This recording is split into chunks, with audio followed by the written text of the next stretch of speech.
bends over, puts the $20 bill in the tip bucket, and has no panties on.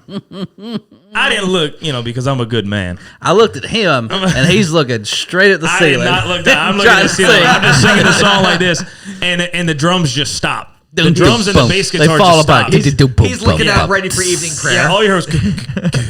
And I'm like... That drummer goes, is that a vagina?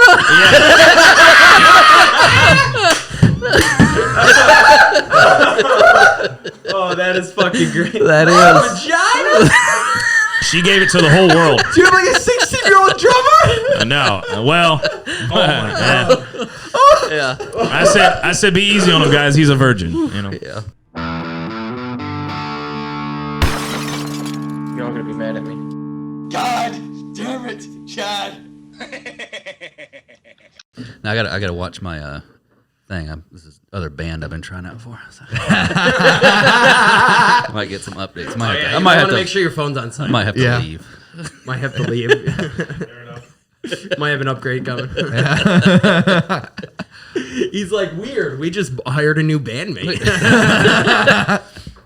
What if he's on an alias and it's him that's talking to me? Dude, the fans that comment under our videos are very interesting people. Usually they're boomers who hate what we're talking about.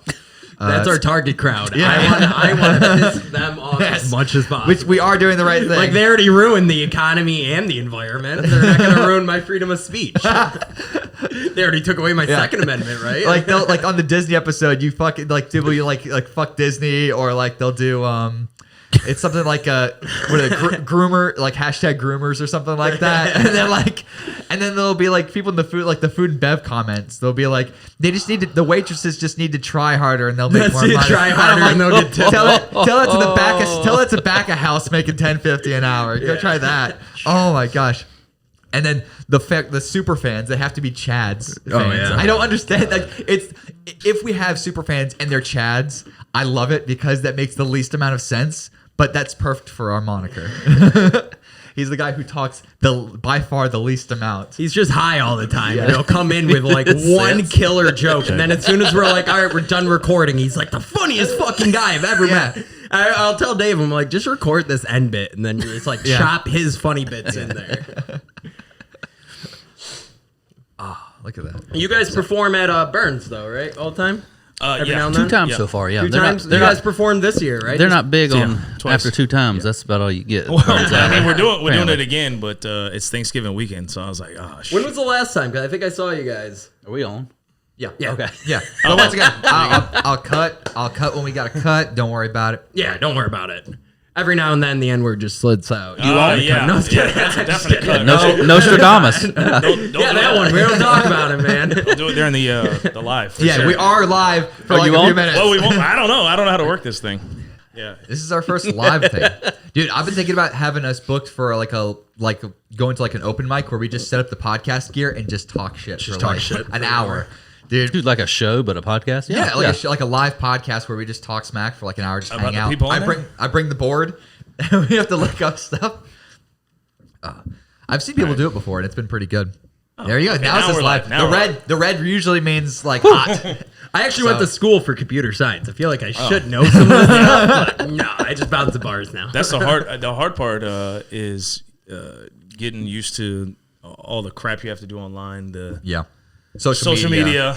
Exactly. That was a huge thing for me. For a whole year, I've had to basically learn how algorithms work, how editing works. I had to teach. And he's still working on it, honestly. You have to. The new thing with Facebook is they've destroyed it. So at least for the music industry, they gave an option to switch the page over. Mm-hmm. And if you switch it over, it gets rid of all your old stuff. Your content? The majority of it, right? So, and then it's not compatible with the new setup. Yeah.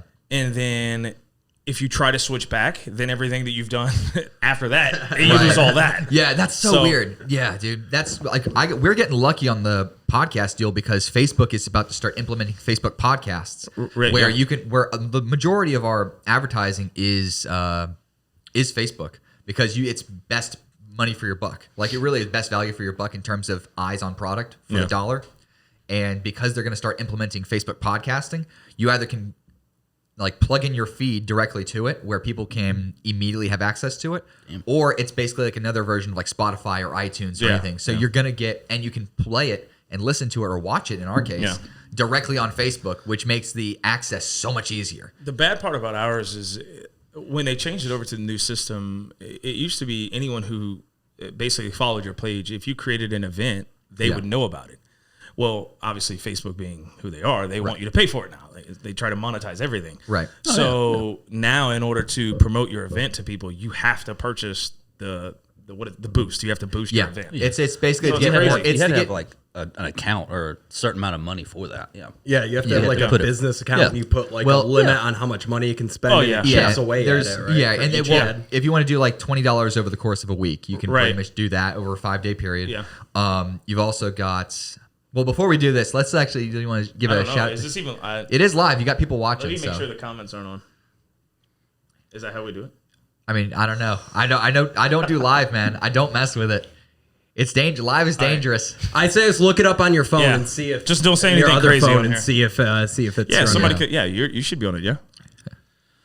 He denied my Friend request? No, You've been live for 3 minutes. Nice. Yeah, we've lost 7 fans. We are definitely live. Are there comments showing up? That's all we're really worried about. Yeah, didn't even look at that. Can you comment? It's like I'm just seeing the dwindling population. I don't know. Base. I'm pretty sure PBR. I'm pretty sure we lost 7 customers today. It was as soon as they saw PBR, they was like, "Who is this guy?" Who's this guy? I don't know why I drink PBR. They're like, oh, so It's not so you're bad. hanging out with I don't the pores, huh? It's not bad, dude. I work at Rec Room, so I have to advertise these. These good. are, everyone yeah. should buy them, but only from Rec Room. Yeah.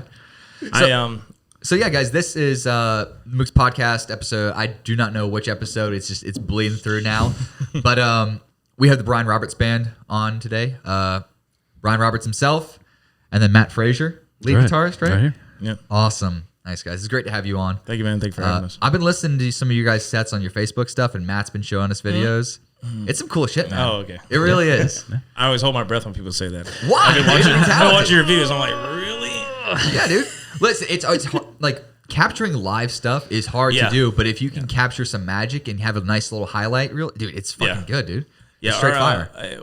We've been doing probably with you and the band and the whole thing, maybe a year now, a year and a half. At least 1.5 years, almost 2 years. Yeah, I mean, Yeah, it took a while at the beginning, boy.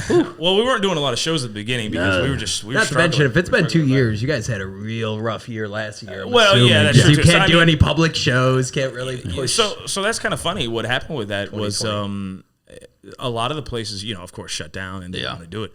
So weirdly enough, we wound up playing places that you would not expect to hear country music at all, like Bohemian Bowl. Yeah. I was thinking when they you guys were come at Tin Roof too, yeah, right? Tin Roof, Yeah. Tin Roof. That's more hipster than and like country. you said, Burns Alley. Yeah. Burns. I And- love and- Burns, but yeah. And we're playing Henry's downtown. Yeah. So like, Really? we Isn't that a jazz bar? That's what I said. Well, here's a cool thing. AJ and I got to go to a show last year with this band called Social Void. They're like an alternative kind of band. They do some like stuff like Goo Goo Dolls kind of sounding stuff, but they did it in the middle of this giant Stoyer or something like that. Yeah, Stoyer Hall, where basically it's like a giant complex for like college students. Yeah, And it's like- college residence hall. Oh, and in yeah, the yeah. middle, So- it's wide open all the way up to the, like, there's no ceiling. So it's skylight. Right, yeah. And in the middle is a big quad, and they have Yeah. a stage, and they just had a band just They had perform. a concert there, and the fucking acoustics for it were insane because all the sound was like echoing off the 10 wall. story Right, yeah. high. It was like, insane. It's like one of those chamber. choirs It do was the so- hotel yeah. singing and all that Yeah, stuff. dude, Yeah. it was a cool show, and the lighting was like perfect, and the sound was perfect, and they put on this crazy cool. It was like insane. I got lucky enough to be able to record some of it, but yeah, it's been cool to see bands be able, especially last year, be able to sort of adapt because at the end of the day, for an artist, especially like a musician, it's all about getting your content to people to see, not just see but hear. Yeah, You know? and actually, Google helped me out with that because how they're listening to everything that we do, Yes. on your phone and stuff. What? And he sent me a text like 2-3 weeks ago when we set this all up, and I was like, Bryan Roberts band. So I looked you guys up on Facebook, and YouTube was like, here's a suggestion for you, and it Oh, hey, that's suggested good. one of the songs on Yeah. Facebook. Was it any good? It was on YouTube. Yeah, it was actually really good. Oh, okay. It was a cover, right? There It was a cover for- of I can't remember the name of it. It's but, probably the honky tonk. It's probably I've seen those a lot. You Yeah. think the Whitey Morgan song? That's probably what it that was. sounds about right. And Sorry, I literally watched I didn't realize I still had Pornhub open on my phone. Okay. My bad, dude. Tom is on here, and there are messages. Tommy. How's it going, Tom? Doing well. Doing well. That was doing well. Whitey Morgan. Yeah, it just popped back up. So that's a good song. I actually think I listened to it like 3 or 4 times. I like songs that actually mention the town. So like Charleston. And I was like, oh shit. So it's funny because a guy at work always gives me a hard time about that. Because I say, there's a part where I say down in Chucktown City. He's like, Chucktown's not a city. Yeah, it is. He's like, you can't say Chucktown because that is the city and then say city afterwards. I was like, I actually did notice that. I heard it and I was like, go back to Chucktown City. All right. Like, I'm from New York. I've only been here for 3 years. So, it just worked. If that's that's what it is, man. It rolls off tongue though. Yeah, man. Chucktown City. So, what exactly, like you said before we started this, you weren't a country music fan when you were growing up? No, when I was younger, absolutely not. I despised everything country music. So, what did you listen to besides country? What were you going into? What the hell are we doing here? Pretty much everything. I know it was kind of weird. I mean, like, it sounds crazy. So the very first album I ever bought, obviously, I think probably a lot of people, was Michael Jackson. That was the first album I ever bought. Right behind you? Yeah. Yeah, the Thriller album, of course. Exactly. That was the first it's cassette like the most I ever albums bought. ever sold from anybody. I remember that one, yeah. Oh, yeah. And then the next one I bought was Elvis Presley. So I'm not a sure huge how Elvis those two fan, went together, but and then the next I bought was System of a Down. So I was just all over the board. Yeah, dude. I was young. I didn't know what I was doing, listening to terrible music. No, I'm just joking. I mean, I grew up on Disturbed. That was like when I was like, my dad was born in 1950. And so when I grew up on Edisto, all I had to listen to was like CDs in his car, which were like Ray Charles, Elvis, Johnny Cash, stuff like that. And then all of a sudden, how old is your dad? He was born in 1950. Well, he's at least 50 years old. He'll be 70. He'll be 71, dude. And so we would go in and all of a sudden, like my mom would start listening to things like Meatloaf and stuff when in the car, and then Billy Joel. And I got really into Billy Joel and Elton John. And then all of a sudden, when I got cable and the internet, we moved to Charleston, all of a sudden I'm going through like Spot or iTunes at the time, and all of a sudden I see Disturbed, and it was just like this crazy heavy shit, and I was like, "What is this?" And I am Disturbed. This is Disturbed. I've been hooked on like rock ever since. Like that's been my go-to thing, man. Yeah, my cousins both live next door, and I guess you could kind of say I come from a musical family. My uncle played the drums.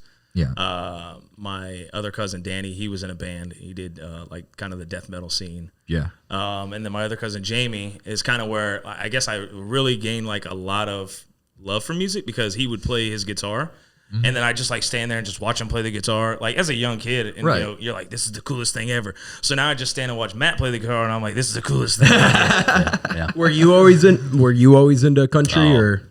So grew up like well, you say, are you guys from here? Are you both from here, like born and raised? Yeah, I'm from the area. I'm from Mooks Corner. I mean, it's not true. Even I know that. I have great memories in Mooks Corner. Well, there goes all your fans. Everyone's like, oh, Mooks Corner. I out. I'm out. So I was born I'm from North Carolina, but I was born down here in a place called Possum Holler. I could hear the way he said North Carolina. I was born in North Carolina. Born in Possum Holler, South Carolina. Yeah, if it's Possum Holler, I don't think you had I had was nothing else to listen to but country. Yeah, but that and possums. Do radio stations reach that? I mean, AM. Yeah. So I grew up very, very bluegrass. Both grandfathers played mandolin, banjo, everything. I love that. So I grew up on country all the time. And then when I got probably teenager age, I got really off of that and got really into punk rock and everything. TSOL, NoFX, Lagwagon, all the stuff. And then moving down here, it was funny to get away from all that. Brought me right back to it. Yeah, man. That.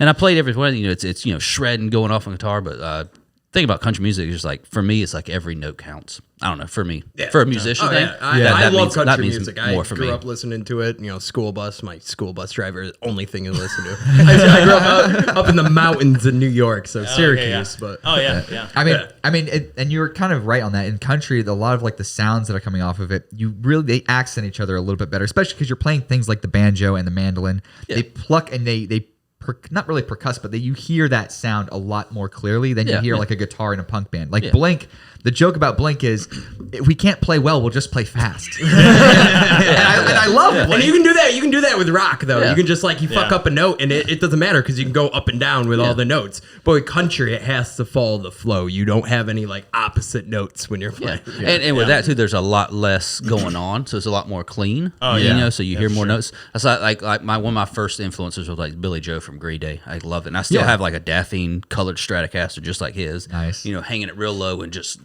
shredding it, man. Yeah. But and then learning intricate picking. That just as a musician, I want to keep getting better and better and better. So, love it. Yeah. Yeah, talking about like where he says every note counts. It's funny because when we first started, I used monitors, and so you hear pretty much the whole room. And then I switched into using in-ear monitors, and it's much clearer. So you hear everything. You can critique yourself better. Oh, not just me. So we're in the middle of a song, and like I'll hear Zach play something, like he'll barely hit it wrong, and I'm like, oh. Like I can hear every little detail. Right. So then I said, okay, let's do like a mix of this. Let me take one earphone out because if not, it's gonna drive me insane. That's what I've seen a lot of guys do when they'll just have one. They'll start with both and eventually decide, fuck it, I gotta dial it in. Yeah. So generally, I'll wear both of them at the beginning to hear the whole band, so that I can make sure that nothing's too loud or something's not super far off or whatever the case is. And then I'll just take one out. And then by the end of the night, it doesn't really matter. I just take them both out. And I'm singing in the bathroom or something. Who knows? Is that like beer consumption going up too? Maybe. We'll try to level off a little bit. I actually no. I don't. I try not to drink much at all at the shows. I say I try not to anymore. Yeah, anymore. The few shows that I did mess up one time very early on, and I was like 18. I got absolutely plastered, and we got paid. But a guy was like, "You guys can't come back." Your rhythm guitarist literally almost fell off the stage. The drummer literally almost kicked his drums off the stage. And like I said, we were 18, 19 years old, and we got in. So the bartender was just like, "We're gonna give you drinks," and because they just assumed we were 21 because we were playing. We were playing at a biker bar. The people loved it, and they just thought we were just bashing the hell out of our interests, having fun, kind of like a party scene. But at the end, the manager's like, "You guys can't do it." Yeah, that's the worst part. Is people buying the drinks. You can't do this at O'Charlie's. Family. It's an Applebee's, sir. You guys, this is. He's on a scooter, not a bike. This is Chuck E. Cheese. Get off the stage. Get off the stage. And once again, you have to have kids to be here. At least Chuck E. Cheese does serve beer because they figured it out. Yeah, they did start doing it. They figured it out because they was like, the only thing that's keeping these kids here is the parents. And the parents, only thing keeping the parents sane is the beer. Exactly. They don't give a shit about Chuck E. Cheese playing the guitar or singing in the band, the weird psycho puppets. They care. Did anybody see that stuff when they were real little and get freaked out? Yeah. I didn't like it. My whole thing. I went there once. I was like, I'm not going back. I grew up on Showbiz Pizza. I never went to Chuck E. Cheese. And Showbiz is like a Chuck E. Cheese, but had the animatronics. It's like the But when they weren't playing, I remember pulling the curtains and looking at those damn things when they're not moving and being freaked the F out. I didn't like it either way. I stayed away from it. I still don't like it. I think I went like once, and I was like, "Mom, never take me back again. I'll do anything. I'll clean my room," which I didn't, of course. Of course. So you guys play, for the most part, you guys play country, but you play a certain genre of country. You play outlaw country, right? Yeah. So I guess I would say that it's outlaw country, but I guess we don't try to stay in that genre, because we don't want to be held in. So I would say this: we play almost everything except for pop country. That's it. And I'm talking like we play southern rock, classic rock, even like kind of some blues and stuff like that. I guess maybe we don't do like jazz. No. I mean, not yet. I mean, we could. Yeah. I mean, the idea of the origin of outlaw country really came because they didn't want the pop country.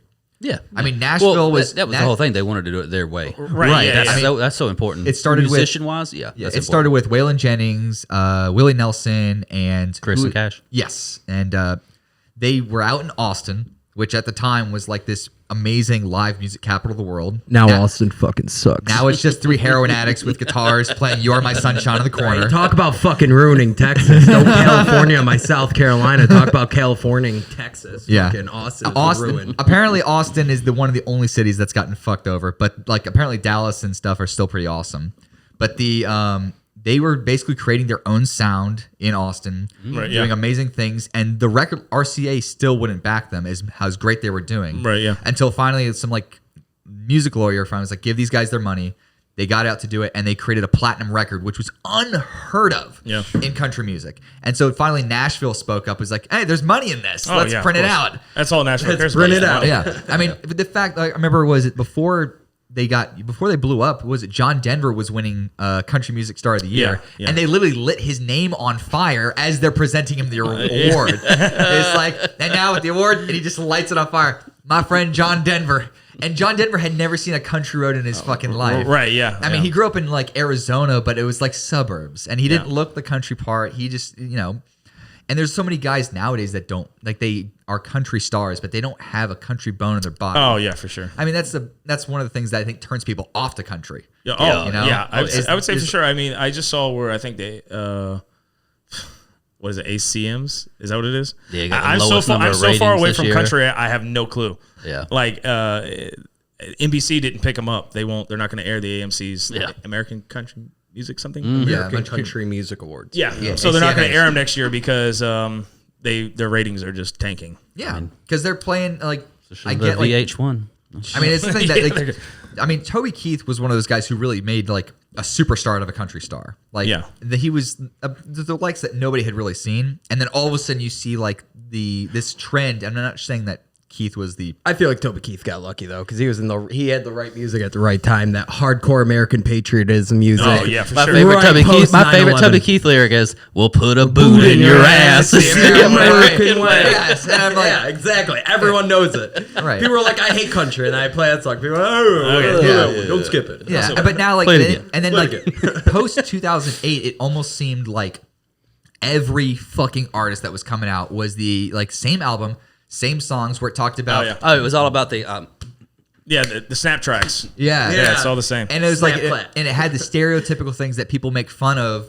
Country, it was like, it's the beer, it's the trucks, it's the dirt roads. I'm like, first off, like the Bo Burnham thing. That was great because here's a mandolin. Yeah, that was so on the nose and so like brutally honest. But it was still a good song. That's the worst part. I could listen to it. Well, the funny part about that song is it's actually a really good song. And it just makes his point even that much better, that you can make a good song by literally just saying nothing. Yeah, I mean, rap's the same way now. Oh no, like I was gonna say, I've listened to Lil Uzi Vert. Like you can sing, we'll sing nothing. If you read the lyrics of some of these songs that you hear on the radio are like getting like 150 million views on YouTube. You're like, if you read them, it's like they're writing it by foul-mouthed children. Yeah. Like I eat that booty, I eat that lunch, I like it juicy, I like it plump. The Mark Twain Award, please, ladies and gentlemen.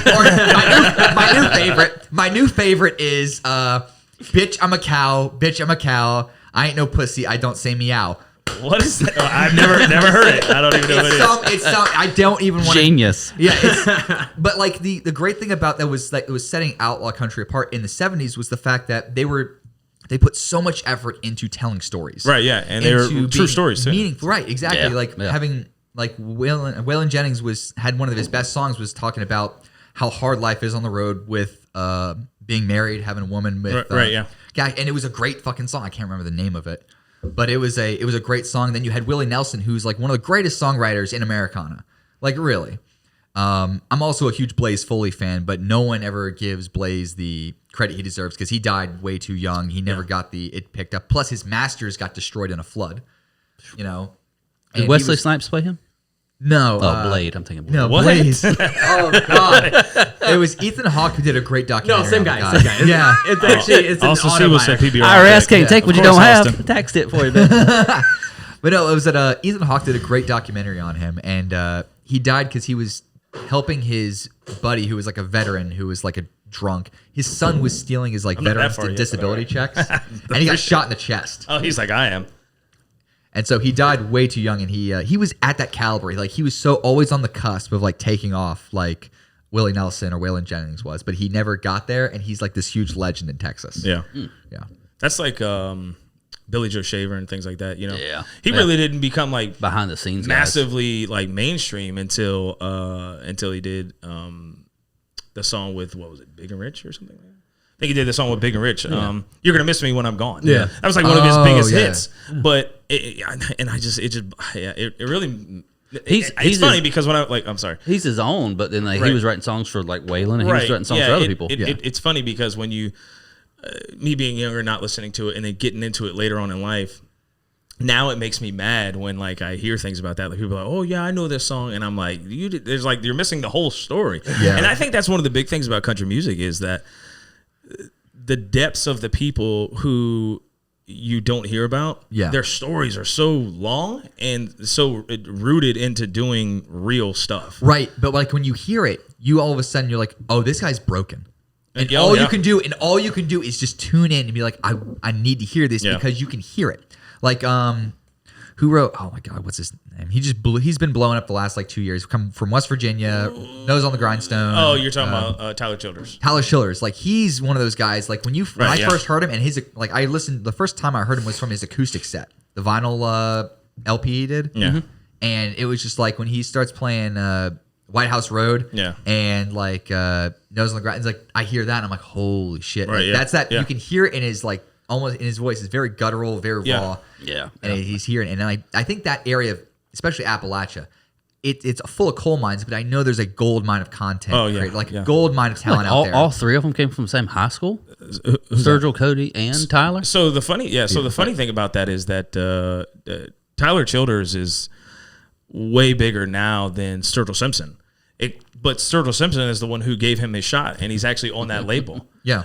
So it was funny because you had Tyler Childers opening for Sturgill Simpson, and then Tyler Childers was getting all the people there like, this dude's awesome. I mean, I love Sturgill Simpson too. But it was during Sturgill's anime phase, which people were like, what the hell is going on? When he did that whole You know what? I at first when I heard it, I was like, what is this? Right. and then the more I thought about it, I was like, you know what? I like it because it's creative.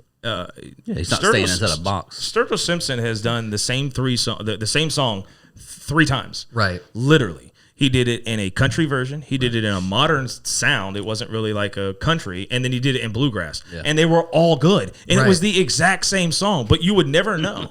So he's hitting all these genres. And I'm like, this is the talent that I look for. Like Ray Charles could do the same thing. Like he could go off. He could like if he knew that soul, like gospel was hot, he'd do a gospel album. If he knew that like R&B was coming up, like he'd do an R&B album. He would do like all different types, no matter like if whatever it called for, he would be able to answer that. Plus, the good part is you don't have to write more lyrics. You just sing the same lyrics and just different. That he's a damn good singer, right? I hate writing lyrics. So. It's difficult, man. The few songs that I've written, I've had a few go on Spotify, and I eventually I sold the majority of the rights to one song that took off pretty decently, and I get like that's where all this stuff came from. I get like I get like 5% of all like the money that he makes. Yeah. So it's like his record gets it, his guy gets it, he gets it, and then I get a piece. So I was like, okay, that'll be my one thing that I can have in terms of music. Yeah, but like. Writing lyrics fucking sucks, dude, because you have to be able to be in a certain mind. At least for me, it's been being in a certain mind space and being like, what do I want to tell? Yeah. What is the story that I want to be able to tell, from point A to point B? And how am I going to tell it in a way that makes people pay attention? I think that the best songs that are ever written, at least in real music, is the songs that literally come straight to you. Yeah. A lot of the times, who was it? It was Journey. Yeah. Don't Stop Believing. The guy dreamed about it on his tour bus. He woke up, he wrote it down on a napkin, and then they wrote the song the next day. And that's where it came from. And then that solidified them as like a power ballad band. You know? And Hank Williams is really, he's the same way, definitely like that. He was talking in an interview about writer sessions where people sit down and they get in the room and he's like, how do you make a schedule to be creative, Right. You just got to do it. I mean, what was his name? Want that? Oh no, there was I see a gnat killed. Yeah. But what was it? There was a story of how like Dr. Dre and Eminem first met. I know it's going off on rap, but like the first time they got into the studio, Dre was like, I got this beat for you, and all of a sudden, immediately, like on the first second, he starts spitting, "Hi, my name is Hi," and it's like the first second, the first session, the first beat, and it goes, and he's just like, hold up, we got something here, and it's like you said, you can't really plan for creativity. It could come to you either like when you're, like you said, in a dream, or it can come to you when you're just sitting hanging out. Some of my best content ideas or for the show have been when I'm like talking shit with my guys on Discord, or when we're over at their place playing cards. I'm like, okay, we got when we're playing poker and we're just definitely not high and very drunk. It's just and hanging we come out. up with the best content where it's like, man, we should be recording right now, and then we get here and it's like, oh crap, 3 p.m. on Saturday, and we're like, so tell me about your week. Like 5 hours later, we have half an hour of content. Well, that's the thing. Well, I'll have like ideas. I'll go to like the weird news of Reddit basically, and I'll be like, let's talk the stupidest things that we could possibly find. And then he'll be halfway through a news story, and we'll just be ripping it apart. That's what it is, and that's what I like about it, because what they've done is when I grew up, when I like would talk to them on Skype or Discord, that's all they would do is just rip me down and rip me apart. But we're bad people. Yeah. So like New Yorkers are just exactly, worse. And I learned to figure that out, and I learned how to like juck and jive with that and figure how to like make that something. Yeah. And it's different than writing music. It's a whole different creative process. Make it something other than depression. Yeah. Yes, exactly. Both can involve alcohol. Yeah. Yeah. But like it's a whole different series, and it's almost like a muscle you have to like stretch and for sure. push yourself Yeah. at the same time. You can't. So that's kind of funny. I was just talking to my best friend, and we met Confederate Railroad, and one of the things, you, obviously. No, friend. And one of the things that friend, not employee.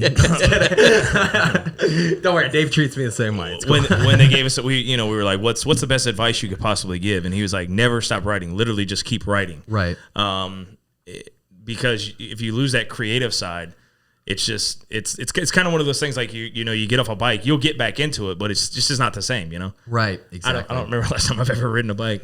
I probably pedaled it to the end of the driveway. I was like, all right, I'm tired. Yeah, right. Man, it's hot as fuck out here. Life's too short for exercise. Couch.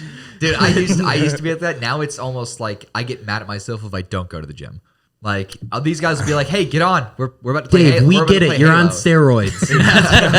It's like they'll literally yell at me. Roid Like, rage. we're That's the playing best Halo part right of now, and I'm the like, thing. I'm at the gym right now. I'm 3 sets in. Yeah, but it's something like once you get that repetition, it feels much more natural. Oh, for sure. And you look forward to it when you sit down. And it's a lot easier too to do things. With working out. If you're constantly doing that, then that's something where it just comes naturally to be better at what you're gonna do. Which would be the same. I think it's the same thing as anything, really. I mean, as writing music, if you're just writing it all the time, then that idea comes to you. The 2 songs that I've completely finished that we actually do, I wrote both of them within about 3 minutes. Both of them were in the shower. I love the shower. Dude, the shower is where I write everything. It's because you also you get that private space, right? Yeah. It's all you in there. Like, I don't care if my girlfriend can hear me across the hallway, whatever.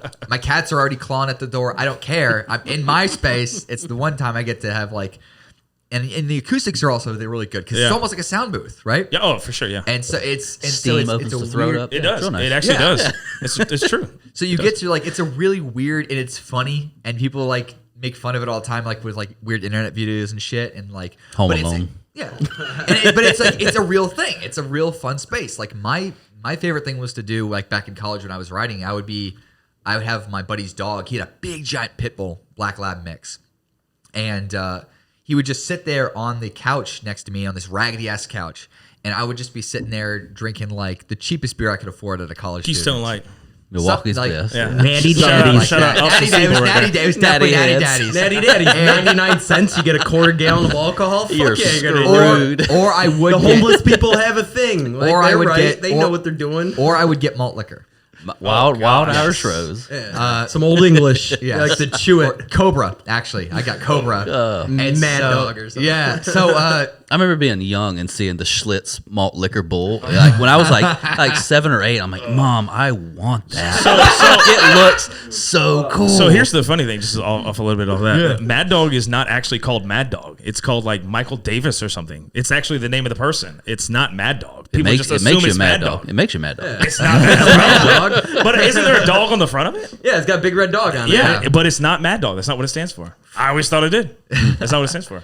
And it's not too shabby, and it's the thing that you could buy at the gas station with nothing else in the I used to find those all the time. My little brother's crib. And if you got a little bit of money, it's Boone's Farm, Strawberry Hills.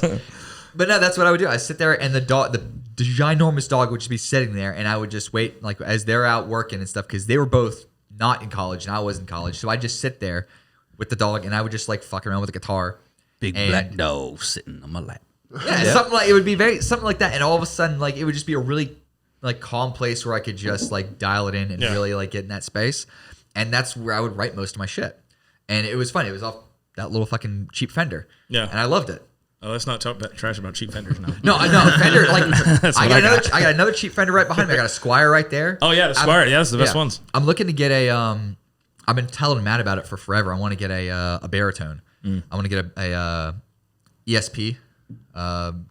Benjamin Burnley BB500 or something. Really nice baritone guitar, and it has a piezo pickup on it as well. Yeah. So you can go really, really heavy, or you can go really, really light. Well, Matt only plays one guitar, so it's a nice guitar. But what's funny is baritones are used all the time in country music too. Like Clint Black would use them and stuff. You get those real low B's and real low E's, man. Man, they sound good. Because it doesn't diminish the quality. Because that longer neck lets the strings be longer, so that way you don't diminish it. It doesn't sound all like hazy and shitty when you're trying to go to drop B or drop A. Yeah, you know, it's like, well, I don't want a bass guitar.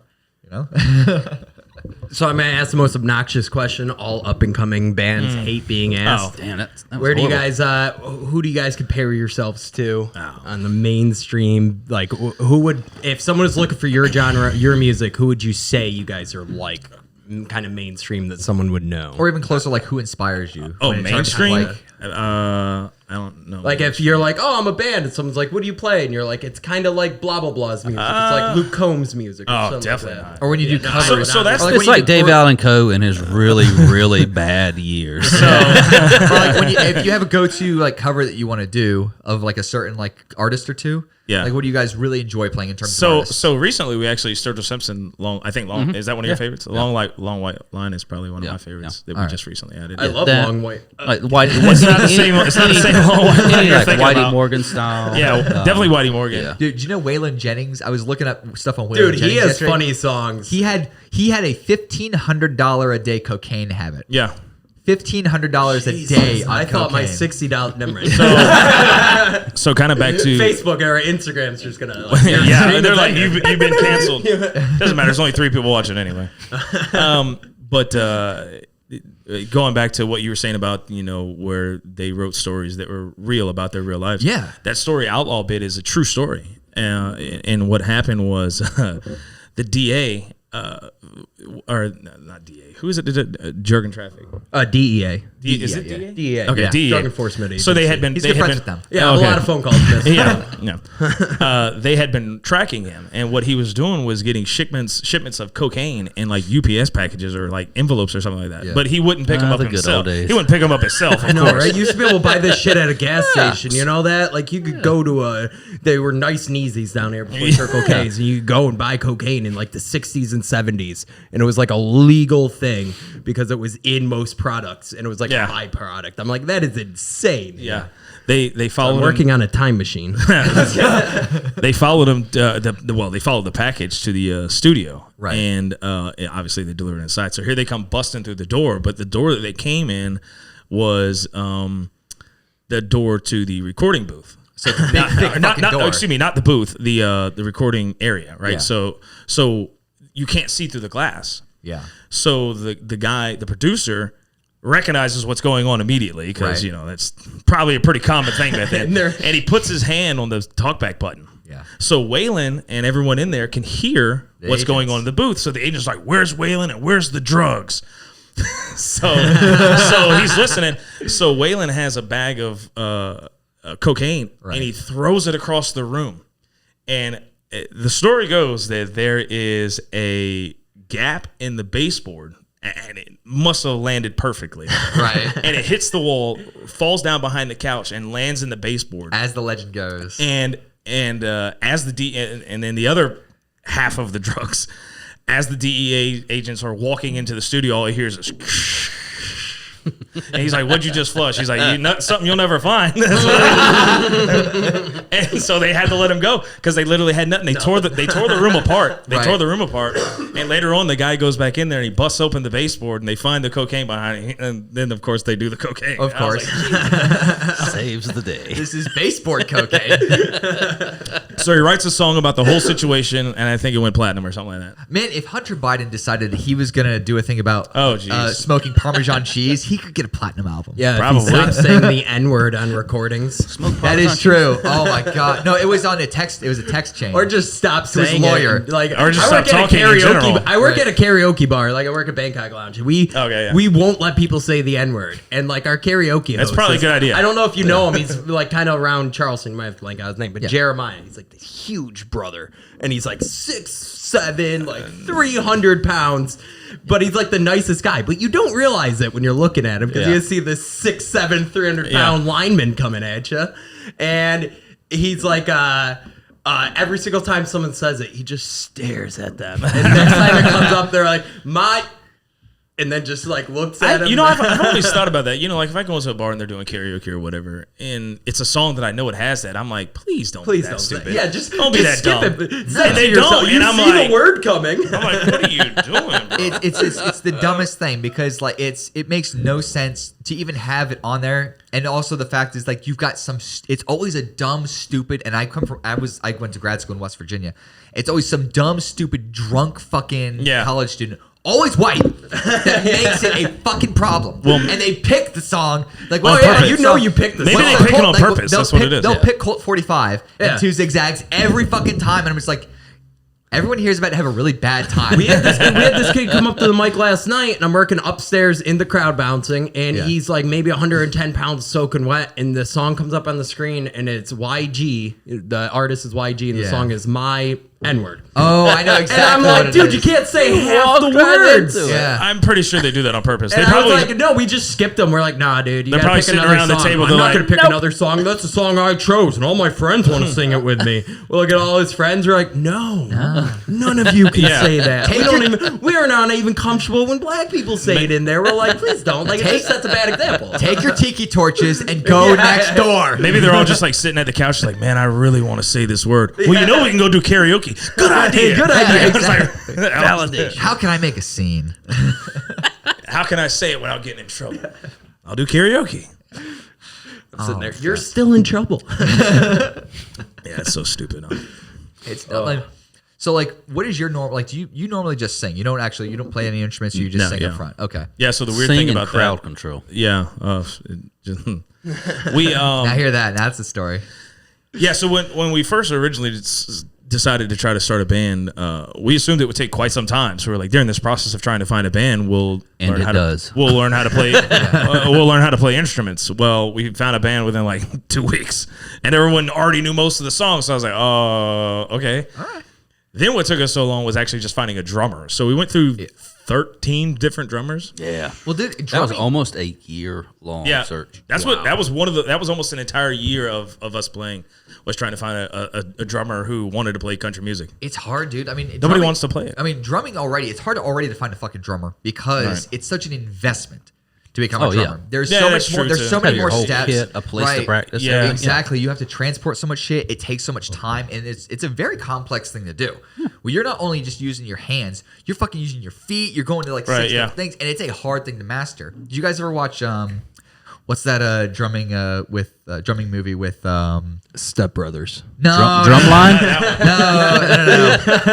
No. Whiplash. You ever watch Whiplash with who's the guy who plays J. Jonah Jameson in Spider-Man? Tony Danza? No. What the? Dale Earnhardt Jr. What's his fucking name? Now I have to like Darius Rucker. Darius Rucker. You're talking about Darius Rucker. Morgan He was Davis actually at the bar Morgan last David. week. Is it Morgan David? That's what Tom said. Is Morgan David?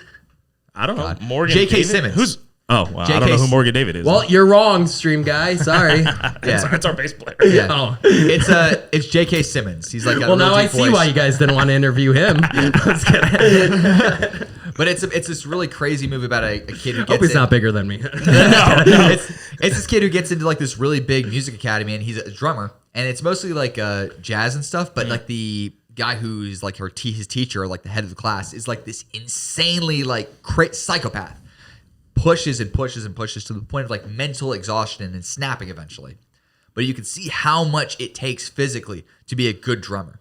Where like you're soaking your hands, you're soaking like your whole like wrist and stuff in the filament right here in your skin is going raw. Yeah. It's a huge investment to become a good drummer. Right, and to get that timing down, because you're not only just the guy who makes the boom, boom, boom, you're the pace setter. Right. Yeah. Right? You keep the beat. Yeah. Right. The drummer's always right. Yeah. And you have to practice with a metronome. No, that's for somebody out there. So how many people are in your band? Technically, 14 right now? Yeah, and we got the whole setup. We got a So it's a true outlaw country band. we got a choir section. You got a couple people's girlfriends that just have to be there. Yeah. No, I guess technically 6. Yeah, it's about 6. So sometimes we find trouble fitting into places. Yeah, that's a big stage footprint there. Yeah. Yeah, I saw you guys performed at Tracy's 2 or something. That's not very big. So but that was an odd oddly stage. enough, that's the stage is just kind of set up in like this odd shape, obsolete triangle, but obtuse. What was it? It also. It's also cute. it's one of the bigger stages. Honestly, I mean, you know, when you're playing your way up through the bars and you're not doing like the Nashville music scene. Yeah. You gotta play small places. I mean, it's kind of the ropes. I mean, the crazy thing is, I just went to Nashville 3 weeks, maybe a month ago, and I mean, the stages there are smaller. So what are you gonna do? Yeah. I mean, the small stages, it depends on like the stage around you, can be more intimate, which can be good. Yeah. But like if you're not for us. Yeah, Burns Alley. Oh, intimate to the people, not to the band members. That's like the smallest stage. Yeah, so we make that. Yeah, we make that work. Yeah, nice. But I will say one thing: Burns Alley, they have an awesome crowd. Oh, yeah, because it's so centrally located downtown. Right, yeah. Like it's people looking to have a good time, and our music is about having a good and time. that's my favorite bar. I go there all the time. That's the thing with us is it's not really the music that we play. We're just really more about the people having a good time. And what we wind up with is, it's funny, we'll wind up at bars where the people are just dead. And it's like country bars. Right. And they're just like, and then we'll wind up in a place like Burns Alley. We played the first time. It was like wild. And I was like, this is amazing. We're never playing country bars ever again. They have a fucking upper level that you can't even stand up straight in. They have a pool table you can't even play pool in because it's it's the perfect bar. Our first time at Burns Alley, so we closed out the show with Friends in Low Places. The awesome song. Okay. End of the night, everybody's dancing, everything. It's a great way to close. Great way to have Rob went through the end of the song 7 times. I just kept going. Everyone wanted it. All I kept hearing was, one more time. And people kept singing. Yeah. That's the song that, if I'm being honest, I hate that song the most out of all the songs. I just hate it. I mean, it's like where Bert Kreischer hates telling the Machine story. It's like, I've gotten so tired. It made me famous, but like, my God, I hate telling the story. Yeah. I hate any song that people want to hear. Pretty much, like I also hate our fucking fans. I hate our band. I hate France, especially. We have one guy that listens in France, and he is dedicated. And I talk shit about France all the time. Did you guys know this is actually a fact? It's on Wikipedia.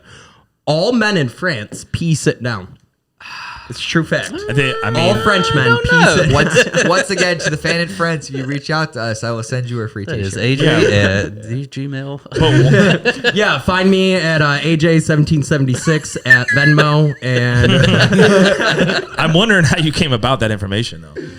Like you just the France one? Yeah. You just go and look. We have metrics. No, we have analytics. On no, how'd you come about the information of people pissing while they're sitting down? All Frenchmen pee sitting down? History, World War I and II. A bunch of pussies. Sorry, I hate the French. I'm so sorry. Actually, if not for the French, we wouldn't have won the American Revolution. So they're our oldest and most staunch ally. Right. French but the French, that's the crazy thing. The French hate Americans. It's crazy. I mean, Macron was everyone hates America. I mean, Macron was the one to tell Biden that he shat his pants and needed to go help go somewhere else. Oh yeah, I saw that. That Biden shit himself. I don't think that actually. I doubt that happened. But my God, it's just.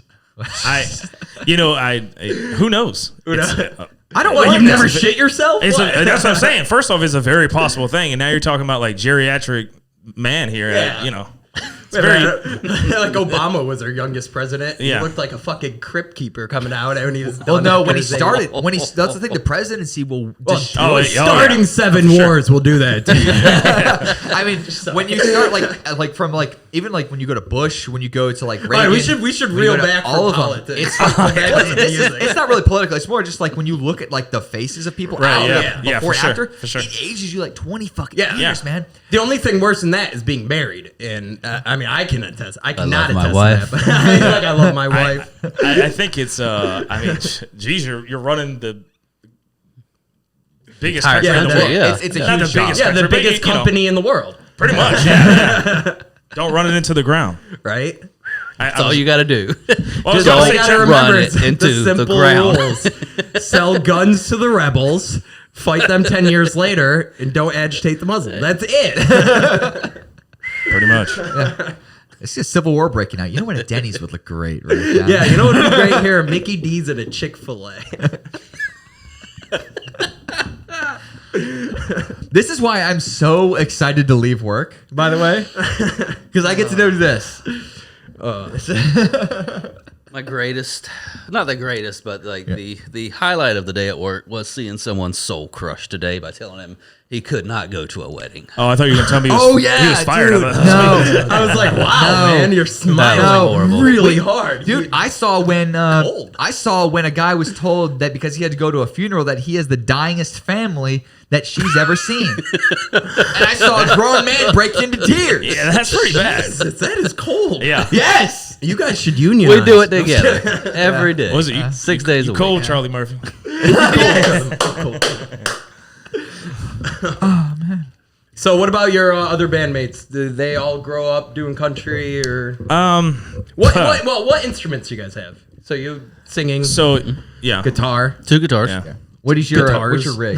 What's your normal rig right now for the guitars? So rig, all my pedals, old Parchcaster, Telecaster. Telecaster, that's a fucking awesome So guitar. I got that. Iconic. I've got to give a shout out. I got that from a guy named Mike Say, Seay. Still let me borrow it. I still owe him money for it. His social security number is. But it's an amazing guitar. All my pedals. Fender Hot Rod that's been really, really, really tweaked. Nice. Done a lot of stuff to it. So, and we got Zach on the guitar. Okay. Zach Crump. He's kind of a little singer-songwriter, so he's got his own side gig going on. Good. But he sings with Rob. He's the other singer of the band. Tom, I know Watcher's the bass player. No lie, this guy's name is Tom Flynn. All right. Yeah. Nice. That's a very Yeah. Yeah. We got Aaron on slide guitar and keys, and then big old Matt Vincent on the drums. Yeah. nice. Nice. So like you from the But most sorry, just go back to my first question. Were they all like country, hardcore country, or did you have to, like you said, you had trouble finding a drummer that wanted to do so- country? Did you have to be like, you're doing country? I'll be completely honest. I have no idea because I don't get into the personal lives of the band members. I cannot tell you anything about him. Mr. Besides that, he has changed about 3 vehicles since he's been in the band, and right now he has. I noticed that. I was confused. And he has a Chevy two Cruise or guitars, something. and I can tell you there's stuff at the venue. I know nothing else about them personally beyond that. I don't know why. I guess we just kind of when we start opening up, he shuts it down. He says, "Well, it's been a good day, so you know, get on out Man, of let me here." see how work went. All right, well, I'll see y'all later. all right, You're like a boomer father. Getting too close. I'm not going to tell you I love you or I'm proud of you, and we ain't going to get personal. Well, What a great Irish father. I've shook his hand if that matters. That's about it. He shook his hand. Yeah, I shake your hands. High-fived once after a show. Good job. I loved when I was talking about you to your dad, and then your dad immediately brought up your brother. See, Alex was a great wrestler. Oh, yeah, he's Irish. Kind of to answer it though, I mean, I think Aaron definitely no. I think he's probably more in maybe the alternative scene. I don't know. He'll probably kill me because I don't know. Matt, You're probably answering in the comments. Yeah. Alt is huge. Like, alt is such a huge genre. Yeah. Because you've got, like, pop punk. You've got, like, all these weird, like... well, he listens in-betweens. to literally everything. Yeah. He's been trying to force "Give Me Back My Bullets" on me for probably like a year and a half now. Let's play "Give Me Back My Bullets." I'm like, no, we're not doing it. It's a great song, but we're not doing it. Tom, I think Tom's pretty much done everything. He's been around the world with, every genre you could possibly think of. Right. And then Zach's pretty much country. Like, so he's He's too hardcore country. Right. Like Brad Paisley, he would definitely marry him for sure. No questions asked. Brad Paisley is a great guitarist. Yeah. Like he's a very good guitarist, like in that terms. And he has a really good song about Myrtle Beach that I really enjoyed when I was in Myrtle Beach. Yeah. Beat This Summer was actually, I think, a Myrtle Beach song. I would think maybe I'd say I probably cut it off around Garth Brooks. That's probably the last time I listened to Garth music. Brooks is one of those guys. He's been out around for forever, but he'll sell out stadiums in seconds. Oh, like for sure. As soon as his shows go out, he'll be sold out he sold out Notre Dame Stadium in like 4 minutes. Yeah. It was insane. Well, he's a really good singer. It's he's the live show. Awesome. It's the live show. Yeah, his showmanship is amazing. Well, he's had years to perfect that. He knows his crowd. He knows what they look for, and he's really dialed it in. Yeah. I mean, he's got an insane... Like, he's one of those guys who has done better than any modern-day country artist. Like, Toby Keith owes millions in taxes, apparently.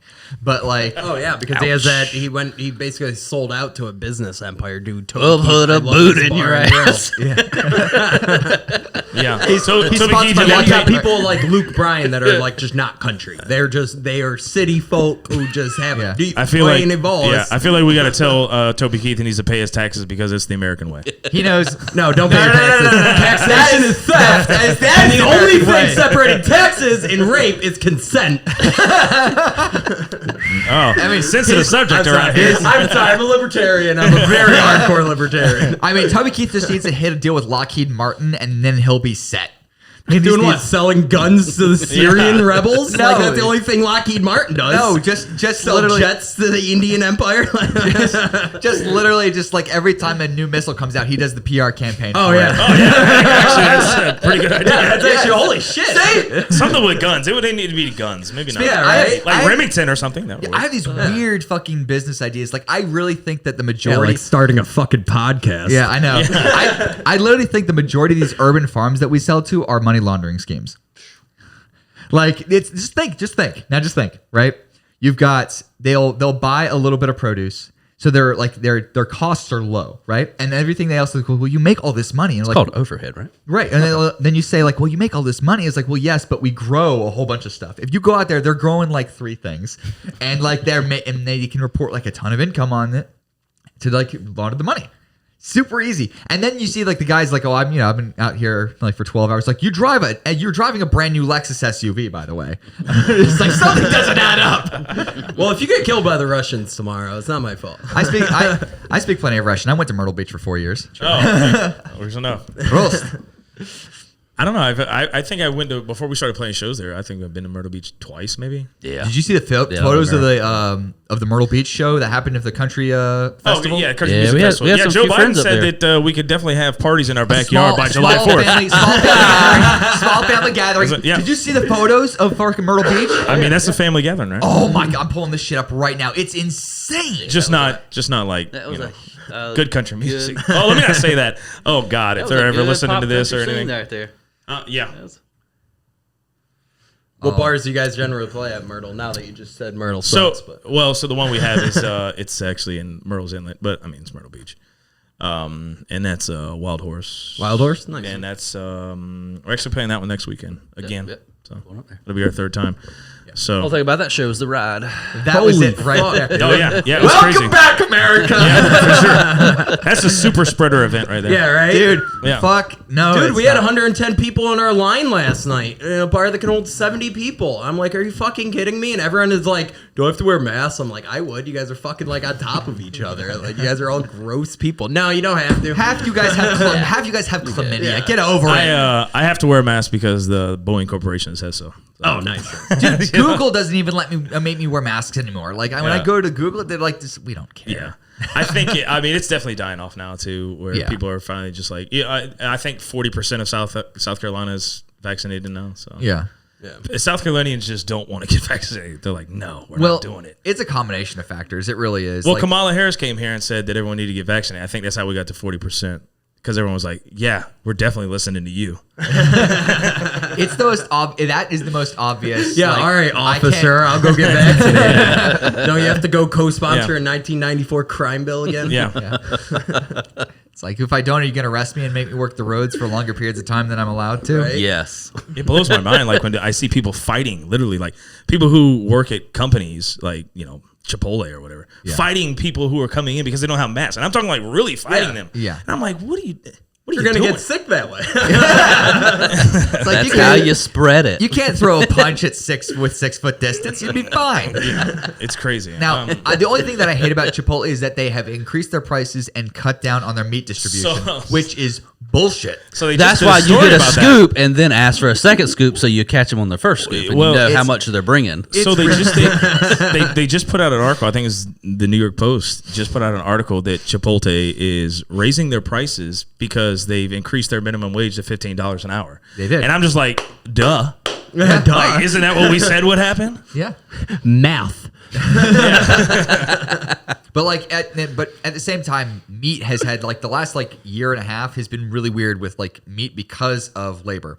So like when COVID first shut down everything, they were killing thousands upon thousands and thousands of heads of cattle, not able to process anything. So you have a mountain of dead cows they just had to get rid of. Are they still selling that?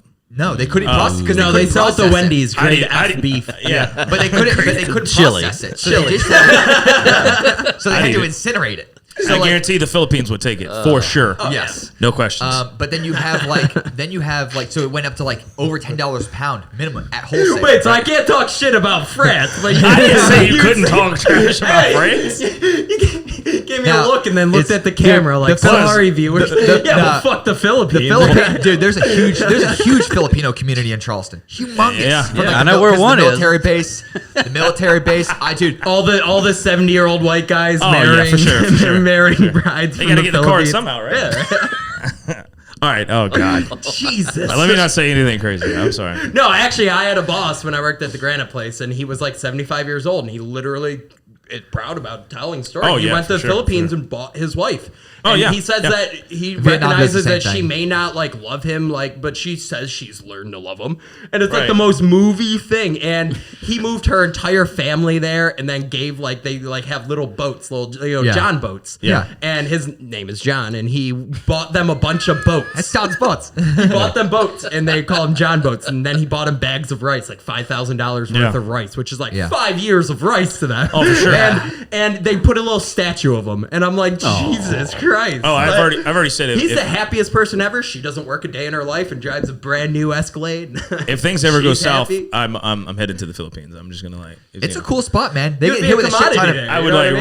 I'd be rolling out for sure. They get a shit ton of tsunamis, but it's a cool spot. You know that's a big thing is Americans moving overseas, and you don't need to know that language, but you just teach English as a second language to these people, and just teaching them American English is what the class is, because we have idioms that they don't use.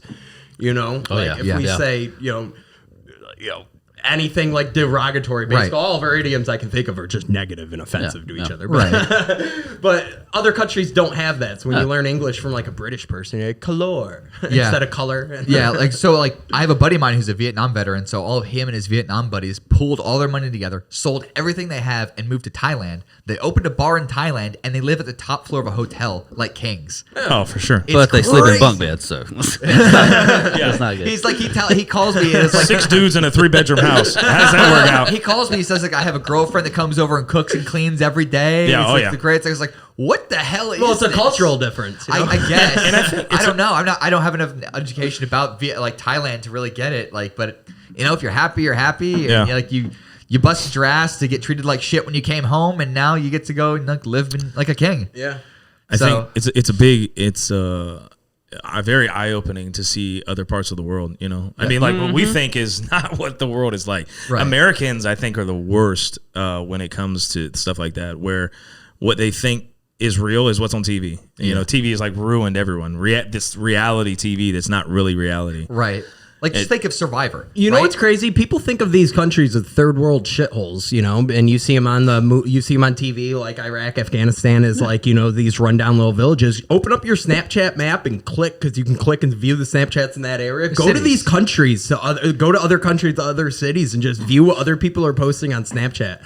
And it's like, it looks exactly like, I could tell you it was downtown Charleston. You would be like, yeah, that's a possibility. Yeah. Like, well, just also take Survivor, where they'll put American contestants on places where people already live. Yeah. And they're like, we're trying to survive here. And there's people like, we're doing fine. Like, like what? And it's like, and no wonder like this white people are like, oh my God. Right. Wi-Fi. Yeah. It's ridiculous, but like you're true. It's like, I think like the more that people go out into the world and like experience things around me, because I have like 3 big places I want to go. I want to go to Ireland, I want to go to Japan, and I want to be able to go either to South Korea or I want to go to we get it. You like anime. We get it. You like anime and you're Irish. Or I want to go to Germany, because my dad's been to Germany before. Right, He went to this big Caterpillar conference, like for Caterpillar machines. Oh, I thought you meant like butterflies. No, he's in he's in That's construction. awesome, man. He's in construction. moths and He lived in New York City, did a bunch of like construction in New York. Not a lot of cool people, so he got to go to Donald Trump. Germany. No, The Don. Trump Plaza. no. But he Don. got to. He mostly did roads. But, Trump roads. Yeah. No, the BLM road in front of Trump Plaza. Oh yeah. Okay. But he got to go to this huge convention, and it was in castles. Like the convention was in castles, like from like hundreds and hundreds of years old. And there's these huge Caterpillar backhoes and stuff that are going around. And he's like, they're having Just dinner. fucking destroying Tearing the castle down, making way for a Denny's and a Chick-fil-A. It was the most American thing I've ever seen. Introducing the new Caterpillar 5000. It just comes through the front door. Just back out. And Toby King kicks down the door. We'll put a moon in your He's driving the Caterpillar. It was And so he busts out. American. There was a rebellion the next day. He's got a bald eagle on his arm. He's just picking at him, and he's so drunk. He's just like, fuck it. Oh my gosh. Jets overhead. Do I get royalties for this? It was a gorgeous cat. Oh yeah, we're gonna With there's a 10. Just Yeah. you're gonna get a Bro, email from let's Toby put a Keith that white says cease and castle here. desist. Yeah. I'm surprised we didn't get one from. Disney. No, the one We talked shit about Disney for 2.5 hours. Well, no, John talked a lot of good about Disney too, because of Disney's like experience and like giving people like the best experience out there. I'm surprised we didn't get one from. Who's the one we did the cameo for? Oh, that porn star, a transgender porn star. Yeah. That was Yeah, I think it's about time to turn my live feed off. This is about to go sideways. Catch the rest of this show. to make my brother to the. Okay, you bought a So they were like, Yeah. Evan, I'm really proud of you for transitioning. Yes. Yeah, we bought a cameo He's for like, him. what the Yeah. fuck is And he's like, hey, don't worry, bald is sexy. And I'm just like, and it was one of the funniest moments, because we had talked about him before, and we were like, he would talk like him. We would talk some good things about him, and like we'd say a joke or two, but it was all positive. And then so what I did was I found him on Cameo, bought my buddy a Cameo, and as we do it, we was like, hey, we reached out to the guy, and the guy wanted to have you a message, or we sent the audio, and so like we had it as a like making it like the guy was responding to our buddy on the podcast, and we were just busting out laughing. It was one of the funniest things ever. When he first started, I thought you guys did a cameo for the transgender. Oh, no, porn star. no. And I was like, this is going way. I didn't sign up for this. I'm not that libertarian. We go hard in the paint. Let's get on back some to the weird music stuff. here. I know. Like I said, dude, it could go on fucking rabbit holes for this shit, dude. we do get It stuck really down a rabbit does. So like your live streams, right? Like, what the fuck? Oh yeah, yeah. I'm gonna get back. We're gonna have like 0 followers. They're all gone. We did it. Your page has been. I gotta start. Yeah, that I would not doubt. Oh, but no, what? Can you have Isn't that true, outlaw country? Don't they monitor your lives as well? I think they do, don't they? I don't know. We haven't done lives. I'm sure they do. Yeah. There's probably someone. There's someone from Facebook watching right now. He's one of our 2 followers. We've only had one ad taken. We've only had one ad taken down. Yeah. And it was when we did the podcast. Didn't we get it restored though? No, I had to go to yeah, another edit it. I had to go to another platform to advertise on it. But it was the when we talked about the gun stuff. When we did the gun episode. Oh gosh. Talking about the executive orders. Oh yeah. Yeah, we did an episode. We had fun. We talked shit, but we're really into like Second Amendment stuff, because like we grew up around guns our entire life. So we like talked about stuff. We talked about Waco also for a good bit. Like we went into a Yeah, I remember deep Waco. dive into Waco. I was like, you're old enough to remember Waco? I remember watching the whole thing online. Yeah. Oh shit! Who was it? David something? Was it in the 91, 92. Yeah. Was his name 92? David? 93 something? actually, What was it? technically. The Branch Davidians? David Koresh. Koresh. Yeah. That's it, Branch yeah. I Davidians. remember watching the whole You told thing the go story down, man. really well. So No, it was I know everything about it. Right, it was Technically, a- what he did was not illegal. Immoral, but not illegal. right. And what does the ATF have? Never mind. You're definitely more about like the bulldozer guy. Oh, yeah. The guy who I have a bulldozed? shirt that says, tread on those who tread on you, and has a picture of the bulldozer. Nice. Dude, his anniversary just passed like 2 weeks ago. I knew that would that spark. I can't remember his fucking name. But Oh my god, dude, you got to think. Once he tried the legal way. right? Yeah. He tried. So hold on. He tried Let's for peel it- 2 years. Let's peel this onion back. So what was the guy's I story? can't remember the guy's name, but No, what's the basically story? he had a brake or a muffler shop, and he ran it for years. It was mildly successful. You know, he's not driving a Beamer. But No, this is he's not David poor. Koresh, right? No, not Okay, David okay. Koresh. No. Not that pedophile. This guy is just a guy in a middle America. Yeah. And basically they shut down the road in front of his business, so he had no access to his business while they redid the road. For another business to move in that basically blocked access to his business. So he went, Marvin? yeah, Marvin Hemar? yeah. Yeah, okay. I got And it. he sounds right, yeah. he went and he recorded the whole thing and was basically like, listen, they fucked me over. They fucked over my business. And they used the government to do it. They paid their friends in government to do it. Small town, small town America. And then that. Killdozer. Yeah, Killdozer. That's what it was. That one. And Okay. then he said, all right, well, I'm going to sue you. So he tried suing them, and the judge was like, no, you don't even have a case. And he's Struck like, it what down. are you talking about? I Yeah. can't run my business. He basically did everything And then- humanly possible. And then he welded up a bulldozer with a couple inches thick of steel and put a couple breathing holes, a portable generator, cameras so he could watch the outside so he had no windows, and destroyed all these businesses. Yeah. But he made sure they were empty first. No one died in this. Right. He made sure all the businesses were empty, destroyed all the businesses, then destroyed the businesses owned by the town council, the judge, everything. Yeah. Almost destroyed this entire town, basically, and these cops are just shooting at him with their AR shotguns. Yeah, and nothing worked. And they couldn't do anything because they Well, welded a bulletproof. And eventually he got stuck Yeah, in he a got stuck. sub basement. And Right. had to That's kill the him, only and reason. He killed himself. Yep. What? Yep. Yeah, Oh no, my that's what God. happened. He got stuck in, and there's video of him going through these buildings, and people are like, "Oh my Yeah. god, oh my god!" Because what are you going to do? Call out And another he bulldozer to recorded stop him? There's a video 2004, of him. yeah. Yeah, and there's video on YouTube of him, literally his self-recording selfie, just. I'm doing this, of my own sane mind. I'm not crazy. And he recorded it in selfie mode, and he's going through this fucking town. Now, Yeah. now here's And the he cool would thing. stop outside of a business and honk until they got out, and then Right. wait for it all to be evacuated. Well, the cops are trying to shoot him and stop him, but he's in a bulldozer, Yeah. and they're like Remember parking that, yeah. cop cars in front of him, and he's like, "No thanks." Now, here's Yeah, the- he just like went right over him. and he would just destroy the building. Now here's the cool thing about the podcast, because we record it in video as well. We can actually have, like, as we're talking, there'll be an overlay above us of pictures of the Killdozer Right. going over, so you can actually see pictures as we're telling the story. You'll see the pictures. Yeah. In the upper corner or up in the top of the actual dozer. I feel like shit. you should definitely like hit in with like an overlay of like kill dozer. Yes. I've really With the thought laser noises from, I've like, thought about- PowerPoint. Well, I've been thinking about getting like a special effects thing. So like if all of a sudden we do this, We like have an a explosion. soundboard. We do have a You soundboard. just have things like me actually. saying meth. Right, exactly. Because that's how he blanks out when I get really inappropriate. I go off on a tangent. It'll Meth. just be You see, there you go. Like if we get really bad, we'll just cut over to. I'm definitely like that in a few situations. I just sit there and I'm like, The worst part when you do it on stage. Luckily I haven't done that yet. Fucked.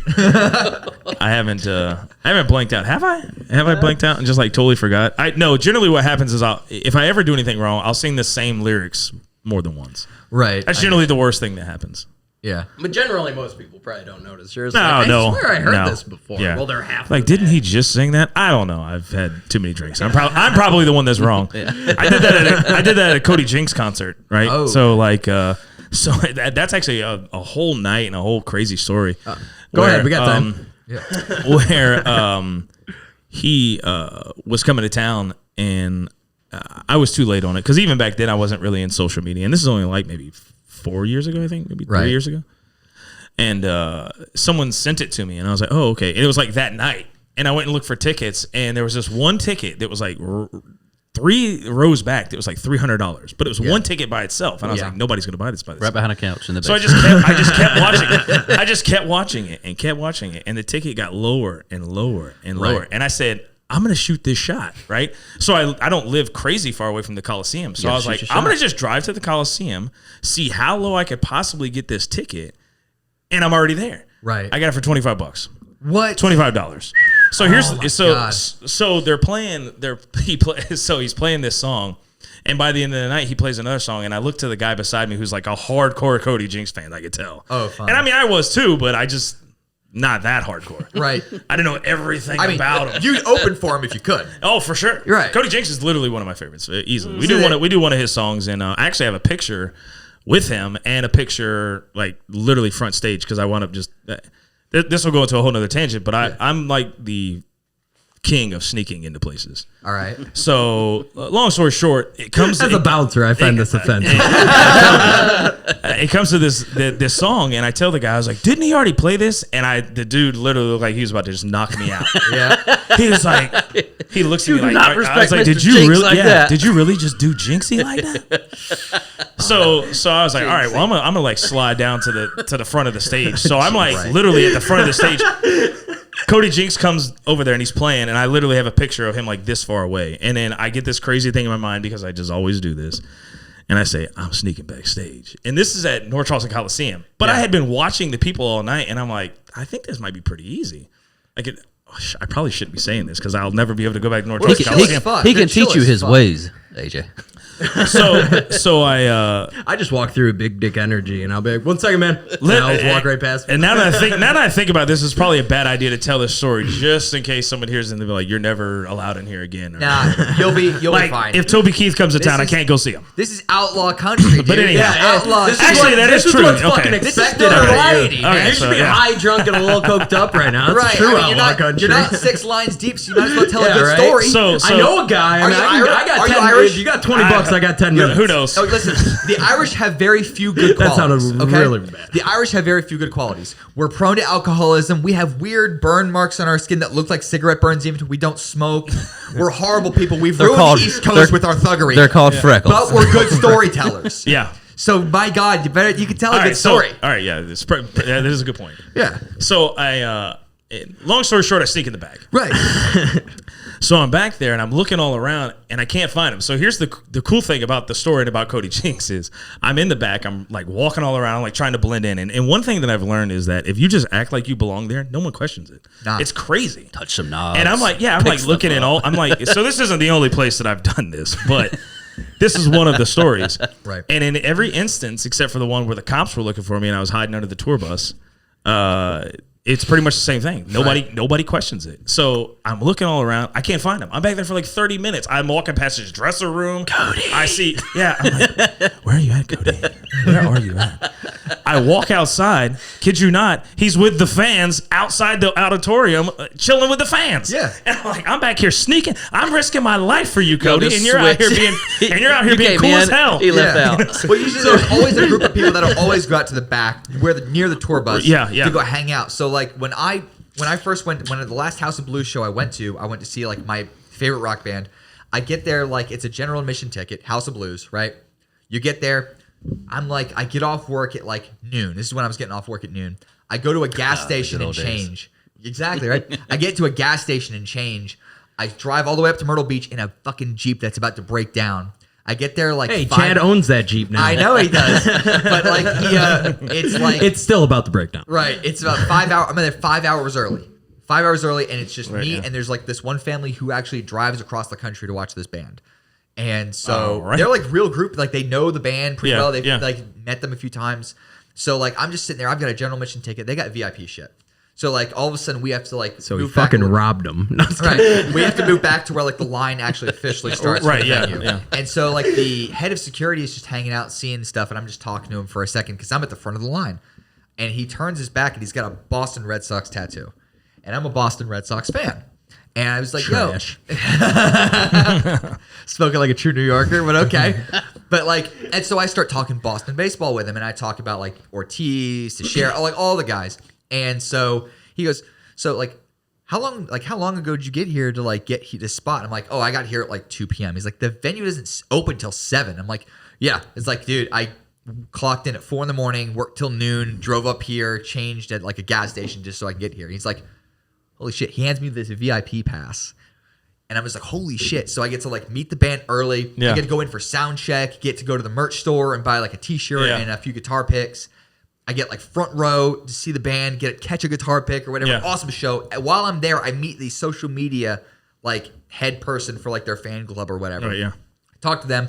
Talk to the like tour manager or the guy who's like talking there for the venue and after the show. And I'm like, this is the fucking craziest shit ever. He's like, give me 1 second. He goes back, comes over, he's like, it gets even crazier. We go into the tour. What did you do for this guy? Nothing. We're just talking shit. And I was just saying, like, this is the craziest thing ever. And he's like, hey, follow me. We go out to the back where the tour bus is. I'm like, oh, this is really cool. This is really cool. This is where it gets And awkward. he's like, and he goes, well, come on in. I'm like, what? He goes, yeah, dude. Yeah, but take your pants off. Take your pants off. I'm fucking waiting for it. I'm fucking waiting for the part where he just where it gets a little strange. Where he's like, sign an NDA. where he's either doing this or doing this. Yeah. And I'm like, but he's not. But I'm with like the girl who's like the head of the Facebook. All right, go ahead, get him back. The weather, the better. Go. I assume I'm safe, and he goes, all right, come with me. And so we're like, let's come on in. I'm like, what? And I'm like, yeah, come on in. So we go in. They're in there. They don't drink, like, because the lead singer's been sober for a while. He's got wet brain syndrome, and so they're playing video games. They're playing like Xbox and PlayStation and shit in the tour bus, and we start talking video like games. Normal wet brains. The first thing I do is immediately start talking. Dude, they have a song on Halo 2. They have a song. Wet brain. Yeah, Wernicke syndrome. It's basically just a bunch of drooling. It's like a permanent hangover. Is that what? It's a real thing? Yeah. Oh. It's like where if you drink an insane way too much, you have permanent brain damage. Oh, wow. Oh, Yes. Wait, there's downsides to drinking? Yeah. I haven't been sober in 17 years. You should have seen the way I came into your driveway sideways. But no, he's got a song on Halo 2, Blow Me Away. And we'd start talking video games and stuff, and I'm trying to open up a video game lounge. That's like my side hustle. And we're talking stuff, and we're talking music. And as I'm leaving, I just say, hey, thanks and stuff. Real appreciative. As I'm leaving, there's like this array of black guitars, black ESPs. And I'm like, oh, what are those for? And he's just like, oh, those are for musical instruments. We signed those for the fans. I thought they were like each string makes a different sound if you hold it differently. I thought they were just like they're like, oh, he's a special one. Yeah. Oh, another wet brain. I thought they were like for like practicing on the tour bus. And they're like, oh no, we signed those for the fans and stuff and sell them on the merch store. I'm like, oh, that's cool as shit. And he's like, do you play? I'm like, yeah, you guys are the first show I ever saw in my entire life live. And the reason I picked up a guitar. And like, why my pants are off right now. Right, exactly. And they're like, so, oh, you play? I'm like, yeah. He's like, well, play something. I'm like, no. Yeah. Like, immediately, I know I'm going to fuck up. Like, I immediately know. Like, I said, I'm play fucked. something. Like, I am, like, I'm. Security guard comes out of nowhere. Immediately, my hands are His shaking. pants are off. Right. I'd rather take my pants off at this point and be like, because like I know I'm gonna fuck up. My hands are shaking, sweating. I got sweat going in my bro. I'm like, dude, I'm fucking terrified. Everybody's looking at you. This is big. Of course, He's looking up at all that. Like, This dude's killing it over here. this is why I fucking love this They're kid, like, man. so how'd you get back here? He's like, I blew the security guard. They're like, I didn't know security guard was gay. They're like, he didn't. He fought me the whole time. Oh, God. So he's like, we'll do this. I was like, okay, cool. So I plug in and I just play the main riffs and stuff to a B-side track of theirs. That's off of like this side album project they did.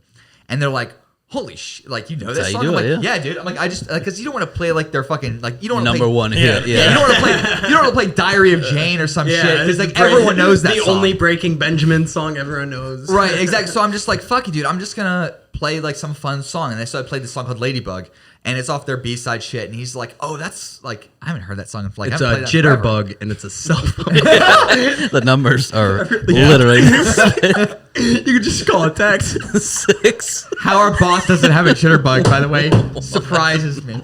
So like, and as I These finish, jokes are only for me, so right? it's okay. And as I'm finishing up, I put the guitar away. He's like, oh no, that's yours now. And I fucking almost break down. Like, I'm like, dude, holy shit. And I literally have to carry this guitar back in a box, making sure that other people don't see it. Because I'm thinking, I'm in Myrtle Beach. I'm going to get fucking jumped. So I literally drive back all the way to Myrtle Beach, like off of like probably 2 hours of sleep. A whole day of work. People in Myrtle Beach don't know how to play guitar. They don't even know how to count. He drove back holding the guitar the whole way. He's like holding the guitar like this. Nobody's touching this guitar. It was sitting right here. I was holding it doing this because I was afraid it was going to break down. Yeah. Fuck yeah, I had a seatbelt on. And his girlfriend sitting back. She wasn't with me. Like, no, just no way. No, she hadn't moved down yet. So like, I was like this. It's been my prized fucking possession ever since, dude. Those live music experiences. Yeah. There's something to be said. You can listen to an album in like your iPod or something, or on a computer or in your phone, as much as you want. Even vinyls sound significantly better for some reason. But there is something about feeling the percussion through a fucking floor, through a drum kick, going boom, all the way through your body, pulsating through your chest. And all of a sudden you hear some chorus that you've been fucking listening to since you were 15 years old. And it just gets belted out live. And you hear the crowd behind you just fucking belted out back around. So it's this fucking like almost intransitory experience, almost like a religious experience, where like you can't understand what it is, but you're just enveloped in it. Right. And that's something that's like that makes music. I think that's why music has transcended every culture, every generation for so long, and then why it's so relevant today. Yeah. There's so few things left that have that, man. Like, and the thing with like country music is that you're able to take that culture and to be able to tell stories from that perspective. Yeah, definitely. It's such an music important does thing. things that I don't think a lot of other things do. It touches. It sounds sentimental now, but it is. It touches parts of you that no other thing can kind of do. Almost like when some people look at art, and they say this is whatever, this is. It's just certain people have that, but I think music does that to everybody. Everyone has that song where they kind of just, they claim they're not going to do it, but they wail it in the car. Oh, like yeah. one of my favorite scenes is the Tommy Boy. Where he's like, I'll listen to it if you're going to listen to it. I don't care. I'm not going to listen to it. And then the next thing, they're just like, they're like screaming. They're both crying. I mean, there's always that song, and there's always like every like culture and like genre or every like generation has a few songs where everyone can connect to that. Like the number one song of at least our generation was "Lose Yourself" by Eminem. That was like the number one song of that generation, and it's overplayed, of course. Do you know what the number one played song of all time throughout the 2000s was? Probably "Sweet Caroline." Nope. I cannot stand it. It's not country. It's not. Country. Isn't it Post Malone? Nope. It's through the 2000s. From the 2000s? Like early it's got to be 2000 to 2010. Barbie Girl? Gundam Style. Yeah, Gundam Style. That's 2015, maybe. Oh, it's it's got to be Biebs then. It's got to be something with Biebs. Nope. No, Biebs was Mariah Carey? You always be my baby? So I'll give you a hint. It's a rocker who turned country. Rocker who turned country? Yep. Is it Kid Rock? Nope. Aaron Lewis? Yeah, Aaron Lewis is the only person. Really? It's been a while. That makes sense. Yeah. It was played on the radio a ton. Yeah, no, actually. During the recession, when everyone was getting hit hard and everyone was like down in the dumps. That song was played. Yeah, everyone who wasn't killing themselves was listening to that. Right. It was been a while. Well, I'm not going to kill myself today. Guess I'll go listen to Aaron Lewis. Right. It was the number one played back song. from that ledge. It was the number one played song of the 2000s. And I was really blown away by that. Yeah. And I was actually kind of impressed, like, how he made that transition from country or rock to country. Like, I know some people don't like him because he gets pissed off at his live sets and walks off because people will. Oh, yeah. Have you guys ever almost wanted to walk away from a set? No, because I'm always getting paid. Right. But like he does. I do like that song about "That Ain't Country" because that does hit. "That Ain't Country" is probably one of my favorite, and a lot of people hate that song because obviously of what it is. But I love music from anyone. Kind of on a tangent here. Post Malone is probably one of my favorite now. Not because I like kid rap. Knows how to fucking do it, man. But because he does everything and he does not care. He used to be said, the weird kid in the corner at parties. Pretty much. He's from Syracuse. Yeah, no, he's from where they're from. He grew up like a town over from me. Yeah, he was always literally he was the weird kid at a party with a bag of joints. Just, that's on your joint. Sure, man. He's creative. He does whatever he wants to do, and he doesn't. He's like, I'm not going to do this. If I want to do country, then I'll do country. Like he did a cover of Sturgill Simpson, and I was like, are you kidding me? And then he did a cover of Brad Paisley. Have you ever heard of his early shit with like he would like sing to his girlfriends and shit? It's on YouTube. I'm pretty sure. Look up like Post Malone early, and it's like it's actually really good. It's all acoustic, and he has like a really good like almost. Like I always thought he would be good at country because he's like got that kind of like that tickle in the throat. You know what I mean? Well, I think the thing is that when there are people who actually have talent, they can literally do whatever they want. They got range. The issue is that we have people in the industry now that don't have talent. They don't necessarily have talent. They can sing. Amazing Ish. HR though. But Florida, Georgia, and they look good. They look good and they're appealing. Yeah. That's pretty much all it is. It's Right, and just they pander. Oh yeah. I mean, you've got. I pick on Florida Georgia Line. I say they're not real country; they're pop country. Yeah, for sure. They're probably. But their song comes on and I listen to it. You know? I don't. Like, Yeah. I don't listen to the radio. I honestly can't tell you the last time I listened to the radio. But you've got he did that. He did the set for COVID relief. He did Nirvana songs. He did a whole Nirvana set. Right, where he had Travis Barker on the drums. I can't remember who the bass player is, but Chris Novoselic and Dave Grohl were in the live stream saying, "This is fucking awesome." Yeah. They were live tweeting, and like Dave Grohl is like the king of rock right now. Like he is like the godfather right now of rock in terms of like the culture of rock and roll. You could say laughing. I'm thinking of the Puddle of Mud. Did you see that when he did that Nirvana song? Oh, no, and it was garbage. horrible. No, it was horrible. It was even Cody Taylor's up there. Corey Taylor's up there too in terms of like the big frontman right now and the current age of rock. But Dave Grohl is the guy because he can still jam out today and back then. But you've got also That's amazing what happened to him. Oh, he's got an incredible story. Like being with Nirvana and just how big that was, and then that happening, and then creating. He's going to be in the Rock and Roll Hall of Fame more than once. Exactly. And then going with the Fugees. Foo Fighters. I'm joking. Yeah, Foo Fighters. The way you looked at me, you was like, God, you just ruined it all. But like Dave Grohl is one of those guys who can go across. He can transcend different genres. All depends on what he wants, and it's really good. I mean, there's certain artists that have that talent because they've either got the voice or they have the creativity to do it. And I know some people would be like, "Why are you selling out to this genre?" I'm like, dude, because it sounds fucking good. I think some people are starting to call him Dad Rock now. Because he's getting Dave Grohl because he's getting older. Of course he is. This is Dad Rock. Courtney Love killed her husband before I was even born. So like, apparently, Who killed Kurt Cobain? Apparently, a hitman that his wife hired. Because he was murdered. How do you shoot yourself? He made him. Yeah. Well, it's possible. I don't know where the first. I don't really know the story that well. He shot himself in the face with a shotgun 2 times. That is possible as well. When you're super high on heroin too, when you have like 5 times the lethal dose of heroin. Dude, always heard. Have you seen what these? Never mind. I'm not going to say it. I always heard the story. He had this machine. If you want to turn off your stream, you can say it all you want. Just hit pause real quick. I always heard the story when he was really messed up. He had this machine, and it was like a turntable, right? And it was a light in a box, and it was like holes in it. And he would just watch it spin, and I made that in my room, and I'd sit there and watch it. I'm like, I just guess I don't get it. But do you know why he got on heroin? He got heroin because he had Courtney? No, because I'll tell you, he had horrible stomach problems. Like I have bad stomach problems. Heroin fixes that? He's got it was painkiller. Yeah. Oh. Yeah. I mean, and the painkillers that he was taking was making him throw up. Like usually they'll give you like antacids. Sounds like he's not taking enough. And he'd have horrible stomach problems. So he found heroin, and there's actually a conspiracy theory. Heroin. Yeah, there's a conspiracy theory that Courtney Love has killed. It's the gateway drug. Yeah, there's a. I mean, you take opioids. Guess what? Once I'm doing heroin. Yeah. But no, there's a conspiracy theory that Courtney Love is a CIA operative who is. She's been around multiple big artists that have died. Not just Kurt Cobain. So she was with another person like in the UK or whatever, I think, that ended up dying of a heroin overdose. But you got to think any crowd that would hang with Courtney Love is probably way more apt to be dead. Right. I mean yeah. But like it's a crazy story. But like you said, like it's so crazy that someone can like transcend that one. Even like Waylon Jennings had a 50-year career.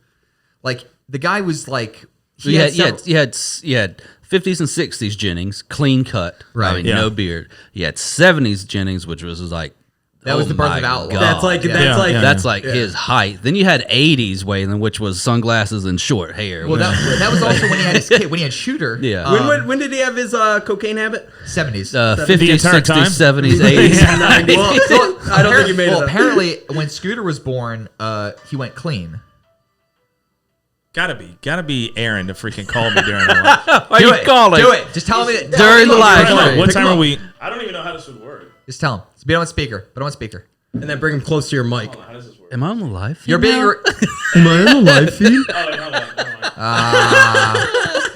on. Broadcast paused. Yeah, let's finish. I'll finish. Okay, that's fine. Did y'all ever hear the Kurt Cobain joke? Which one? What color were Kurt Cobain's eyes? Shit, I shouldn't have finished it because. Oh no. Blue. Yeah, they were blue. One blue that way, one blue that way. Oh Christ!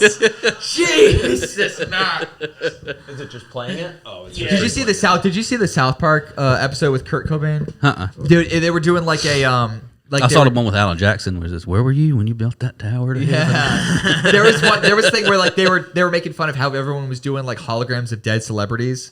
Okay. And there was one where they did like a Christmas special, and Kurt Cobain was like singing a Christmas special, and Cartman's doing I think commentary. it's cut off. I wouldn't suggest saying anything crazy just yet. Cartman's doing like because I'm not sure. Cartman's doing commentary in the back. He's like, I'm sure this is how Kurt Cobain would love to be remembered.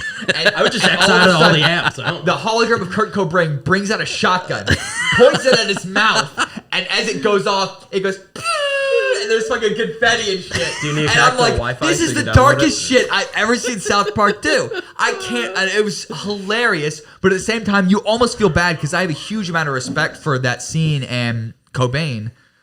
And so I felt bad, but like that's what dark humor is meant to do: is make you feel bad and feel guilty about laughing, but you're not gonna stop laughing. Like when you see a guy, like if all of a sudden you saw someone who we work alongside that no one likes were to like drop something, not hurt themselves, but just drop something and just like shit fall everywhere, you would laugh. Yeah. You would laugh on the inside. My wife loves that when people trip or fall down. Like it's like I just love watching Injured in any way. There's something it's dark, but it's funny, and you don't know why, but you laugh. And if you laugh out loud, everyone looks at like you're a fucking animal. Everyone looks at like if all of a sudden you're walking in the park and some kid falls and eats shit, and you laugh. Everyone looks at you like you're an animal, and I'm looking around like you're just lucky that you didn't laugh out loud too. I'm You the one that all got wanted caught. to. Yeah. I'm sure his mom wanted to laugh. I'm just like it's hilarious. That's why I love dark humor. We're like these guys are from New York, and so like dark humor is their humor. Like they'll make fun of themselves, and we make fun of each other nonstop, and that's the thing that I love because that's the thing. Like I met these guys on Skype playing video games. And like 10 years ago, we were like, who the fuck is this weirdo in our Minecraft server? And we're like, who was who in Mario Kart? We didn't really play Mario Kart that much, but like, Yeah, I grew up on Mario Kart and Bowser. Star Fox. You remember Star Fox? Yeah. fuck yeah. I played Star Fox Adventures, but that was like the open world one when he was on the dinosaur planet. Jesus. But I know the one we're talking about. I know the one you're talking about when you're just like a fighter. save some pussy for the rest of us, bro. Trust me. Over here killing it, man. Oh yeah. Jesus, stopping him. What? But no, that's like I would, and these guys would just like, and it was something I wasn't used to. Like I couldn't like really communicate with it, so all I would do was just laugh like an idiot. And I'm pretty sure they thought I was like special needs for at least the first 3 years. Oh, we thought he was full tard. We were like, man, you the South. Wow, dude, the budget for education is Who is minimal. this guy? Yeah, but like, and these guys like these. We grew up on an Indian reservation, right on the edge of it, where we were almost a minority as white people. So it was all Native Americans. So it was like a very like natives didn't date whites, whites didn't date natives, except Chad, our friend. He the one that he's And then normally there's, here. and then there's Chad. He actually he was dating a girl and he got jumped like all the time. He would get jumped like every day. He It was get literally fucked up. he would get beat up Because and it he would was be a dating an racist Indian thing. girl? Because he was dating white Native dating an Indian. Yeah. Okay. And Because it was you got to think they went from 200 or 20 million people when we landed here to now there's less than 2 million. Because of Chad? Yeah, basically. Because of the French. And he's French. And so he would get jumped by mostly native kids, right? Yeah. But no, So we grew it up in was a very hardened crazy. school, and it was And it was and it was small. I graduated with 48 people. Oh, Yeah. Jesus My- Christ. Yeah, so My it was like a original- very violent small school. We Oh, used to go to yeah, I the was about to Jehovah's say. Witness to fight all the It was time. a UFC high school. Oh, dude, yeah. It was built like on an angle because it was on a mountain. But no, like, so I would get to these guys, and I would slowly, like, we became closer and closer in terms of friends until finally I was like, hey, I'm going to come visit you guys one day. And they're like, no, he's not. And sure enough, it's like, I'm at the airport. Like, no, you're not. I'm like, This is literally like a It's just, I'm at your door. yeah. I'm at your door. Yeah. and then they're like, he's not going to kill us, is he? Yeah. This is like one of those things you see a movie about. Like And then we next time Rom-com? I almost killed him in my truck. Yes, he did. We got in a bar fight and We got into 2 bar fights. 2 Both bar times I'll fights. come down there. Or Hey, up there. And then he got my brother arrested, and he spent 9 months in jail. Golly, bro. Don't worry, he touched dick. Him or your brother? Yes. Oh, my brother was peeing all over someone's house, and he was like, "No, angle." Wait, he got arrested for peeing? No, he got arrested for resisting arrest. For 9 months? It is New York State. There was a warrant. There was a warrant. Oh, and a warrant. Oh, okay. Yeah. We love to leave out the details. So like, hey, and then he tried to fuck my sister. no. I know. That was Goose. I would nah. But no, right? Friends, huh?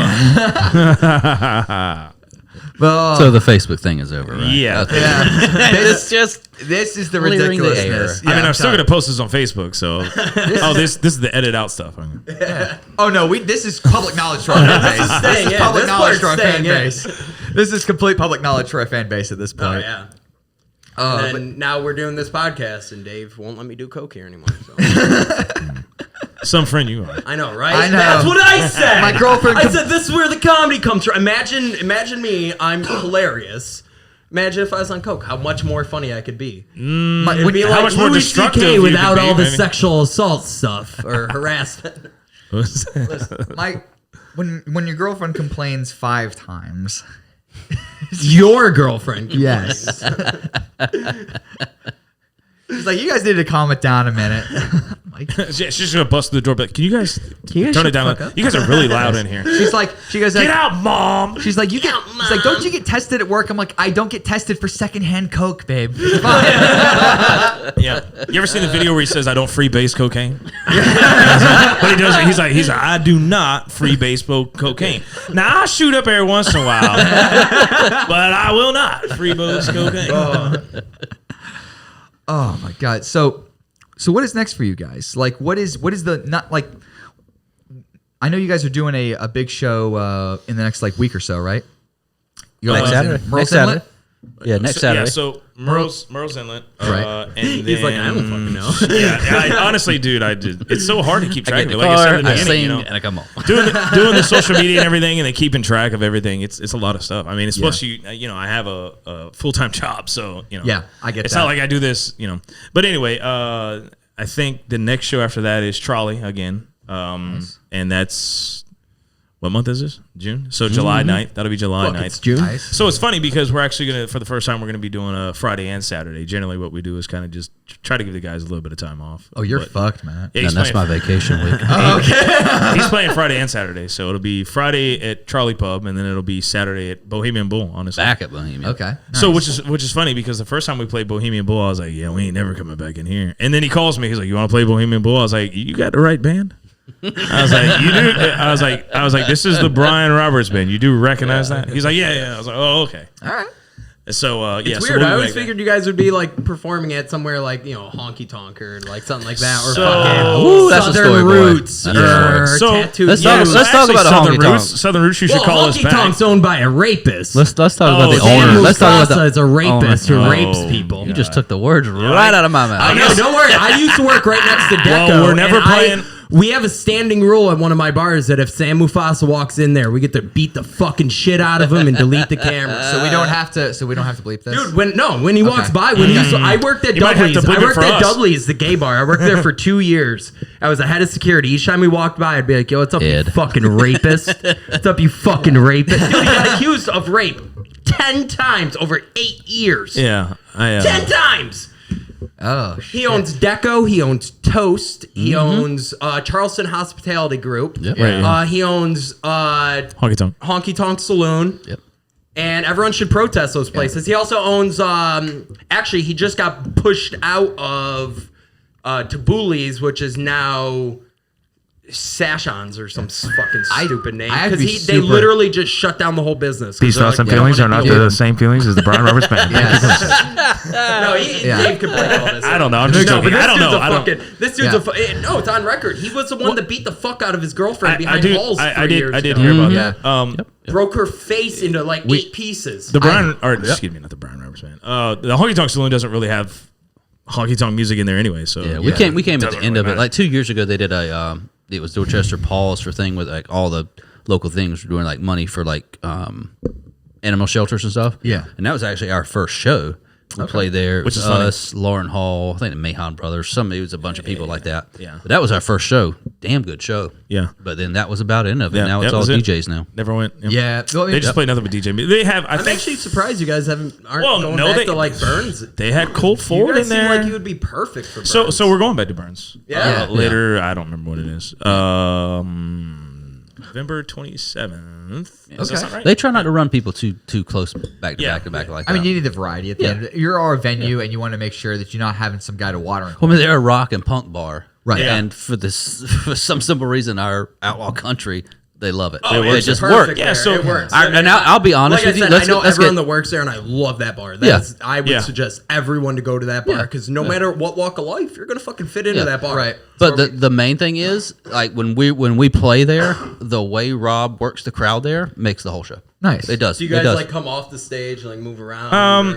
He does. I mean, I'm pretty much already off the stage. True. Yeah, It's a yeah. very small stage. The first time we ever played there, I was like, "Oh, this is going to be a bomb." Yeah, that's what I'm thinking in my head. Let's see how this goes. And the people started coming in towards the end. And I mean, at the beginning, it was a little bit because a lot of our people at the beginning. Yeah, so it's, those shows they start out kind of like people watching, and then you get that weird lump, and then you get the bar crowds. By the end of then the you night, get the they party like crowds. and it's funny because I'm not stereotyping people, but obviously they weren't there for country music. That's not why they walked to that bar. You could tell. I mean, and they started singing the songs, and I was like, "Am I losing my mind right now? Like, I mean, are in South these Carolina. people with huge gauges and like punk rock shirts on singing like They know That's this. that kind of bar, though. It's like know. I always classify that bar as like an outlaw country bar. Like you get that stabby feeling, but the appropriate amount of stabby. Well, I'll be honest. Those type of places are my absolute favorite places to play because I don't want to play necessarily in places where it's just they're coming to look at you. Yeah, we want to play in places where the crowd is interacted with. And it. a little It burns it happens unruly. the You most. want a crowd at an outlaw country yeah. show to be a little not let's complete, talk about not unruly. out of line, just unruly. So because the stage is so small, our keyboardist, guitarist Aaron has to sit off the stage. I think it was That the burns, second yeah. show. you the guy got guys- so drunk. That was him. That he- wasn't them. You guys probably were right by the windows under the. Yeah, so he's sitting right off the Yeah. stage left right there, and this drunk guy, I'm watching him, and like 5, 4, 3, 2, 1, falls on the keyboard. Knocks the whole thing over. Yeah, so here's the crazy Yeah, thing. but that's probably great. That guy's Everyone going probably down. applauded it. That's Right? content. So we're literally it happens in the middle of a song. So luckily I have a wireless mic and he's looking at me. He's like, "It's not working. It's not working." And I'm like, "Plug it back in." I'm like, "Unplug it and plug it back in." That always works. Have you tried In the kicking mic? it? Yeah. Support 101. Well, no. So now I'm leaned over on the stage in front of him, literally still singing on the mic like this, and I'm like singing it, and then like when it's a break, I'm like, "What's going on with it?" I'm like, "Plug it back in," and then he's like, "It's not working," and I like sing the next verse real quick, and then I pull the mic back down, and I'm like, "There's another cable in the back. Go grab it out real quick." So all of this during the middle of a song. Good management. There you go. Yeah, I don't know. I'm pretty good in those type of situations. So what is it? What do you guys want to do long term in terms of like you say you've written a couple songs right now. Yeah. You're going to shows. You're playing really steady amount of shows. Like from what I'm hearing, like you're going almost every weekend. Now you're thinking about doing multi-show weekends. Probably a lot of covers mixed with like some OG stuff, like some original stuff. Right. Yeah. What do you want to see happen in the next year or two? What do you want to see happen from I think one your time all's moniker and your brand? I've heard you say it one time, and it's the best thing. Just see how far it goes. Yeah. Yeah. I don't Just see how really. far you can take it. I don't really have any expectations. I guess. I mean, that might sound bad, but Do you want to come out with an if LP? it keeps going. Oh yeah, for sure. So we're actually taking off August and September Really? to do that, to work on music and To really get do a studio and record? stuff like that. Yeah. So we'll probably be at Fairweather Studios. Okay, You know what nice. that is. I know that So spot. that's when we recorded actually the song you were talking about. Yeah, have you guys done any like house parties? Like, have you guys seen this new thing? It's like I've Have you worked, seen like, Burns Alley? Yeah, it is. I've worked like 4 or 5 of these so far, where I just show up in a security shirt and a buddy pays me $100 to work the door, and I just drink beers and make sure your name's on a list, and it's someone's house that they've cleared all the furniture. And I'd be more than happy to do something. I like that. just did one like 2 weekends ago on King Street for like the Arseniols or Yeah. something like that, Artisanals or something. Dude, if you did that, I don't know. if And you did, I was like, Arsenio and like home. 50 Now, people Arsenio showed home. up, and I was like, it wasn't bad for like a tiny house. Yeah. 50 people, $20 a person. Anyone else showed up that was Now- like, what is this? I'd look inside and be like, $20. You can come into a concert. yeah. Now here's Open the beer, cool thing. you know? Now here's the thing about a house party is that you can shoot a fucking awesome video in a house party. Yeah, You got sure. like an action cam like this with one other camera where someone's cutting in and out of going from you to Matt to your drummer to your guitarist, and the action camera is just going around doing shit. Yeah. And you had one badass song. You could just do like a party song that everyone's going crazy. That's your to. music video. You cut that. You cut that over to like the recording side, and you just sync it. Yeah. Dude, you guys could fucking make a shit ton, like a really good fucking, like a house party. Really good content. Like, that's I remember everyone loves a house party. What's the sound? What's the? What's as the? long as it's not your fucking house. Remember when Metallica did the Whiskey in the Jar cover? Yeah. They had that one. They had a music video for it. It was basically like a house party-esque kind of style. Yeah. I remember that vividly. It's one of the best fucking covers I remember. Love that effing song. And the good thing is, the funny thing about those house parties is a cop came up and he was like, "What's going on in there?" I'm like, $20 to get into a bar. We have friends playing some music and everyone's drinking, and the cop was like, "Everyone 21? Yep. All right. You got a list? Yep. Yeah. All right. Have a good day." Like fucking, it's not illegal. You don't need a permit to have 50 people come to your house and play a guitar. I'll tell you what. Well, maybe in America you do. Now, right, maybe in California. so you would goddamn commies. Yeah. So you guys are working on it. You guys want to do a rec? Yeah, we're definitely going to put something out. Nice. We'll probably be recording a video too during that time, or maybe a little bit later on. I don't know. That'd be nice, dude. Like I said, I just kind of go with the flow. I mean, it's kind of funny because I told them, I said, look, we're not going to be booking any more shows. I'm not going to be trying to go book shows. Yeah. We need to take some time off so that we can do our new material, work on the album, and do music videos and things like that. Right. The behind the scenes stuff that isn't the coolest to do. Yeah, I get you. And then all these people just keep calling me, so I'm like, well, yeah, sure. I mean, I'm not going to turn it down. I'm not going to say we're not going to come play there. Exactly. I mean, that's the thing, man. It's there. It all depends. Like, you just have to read how the momentum's going. Yeah, it really is. Like, if you every time I see Matt going in and out, he's just like, yeah, I got a show to do Friday night or just Saturday. I was like, and I see him. He's got a different like pep in his step when he's got those nights. Either because he's like either he's on coffee or something, or he's just like, well, he doesn't work the next morning. Just doesn't have to. Right. Exactly, dude. So like, I'm excited for you guys, man. Yeah. It's been a really cool thing watching you guys because once again, I've been sort of following like Matt's like social media on all the music stuff he's been doing. Yeah. How many Instagram accounts do you have? Oh yeah, 6. He's got his own. He's got Chucktown Norris. He's got like the one where you like Frazier music. Or something. Yeah. So the Chucktown thing just kind of drew down to like maybe once a year type thing. I love those guys and everything. But it's pretty much. I think the last show we did was. You do need to put a fucking. You need to put a like. You need to get a patent on that name though.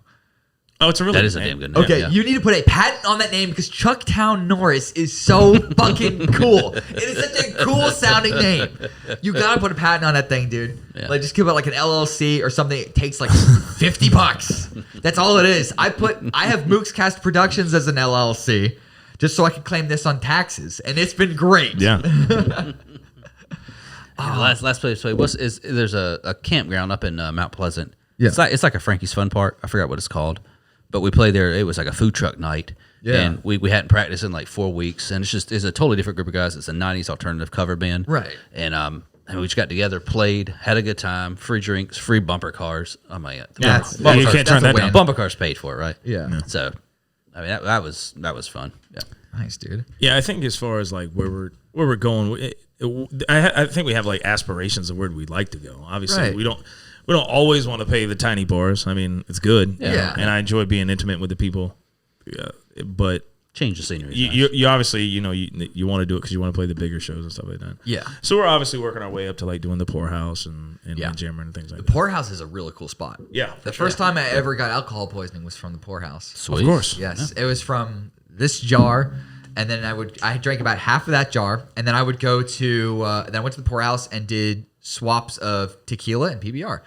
And then I followed it off with a shot of Fireball, walked across the street to my buddy's house, and passed out in the lawn. Dude, I've only ever had like really bad nights on Fireball.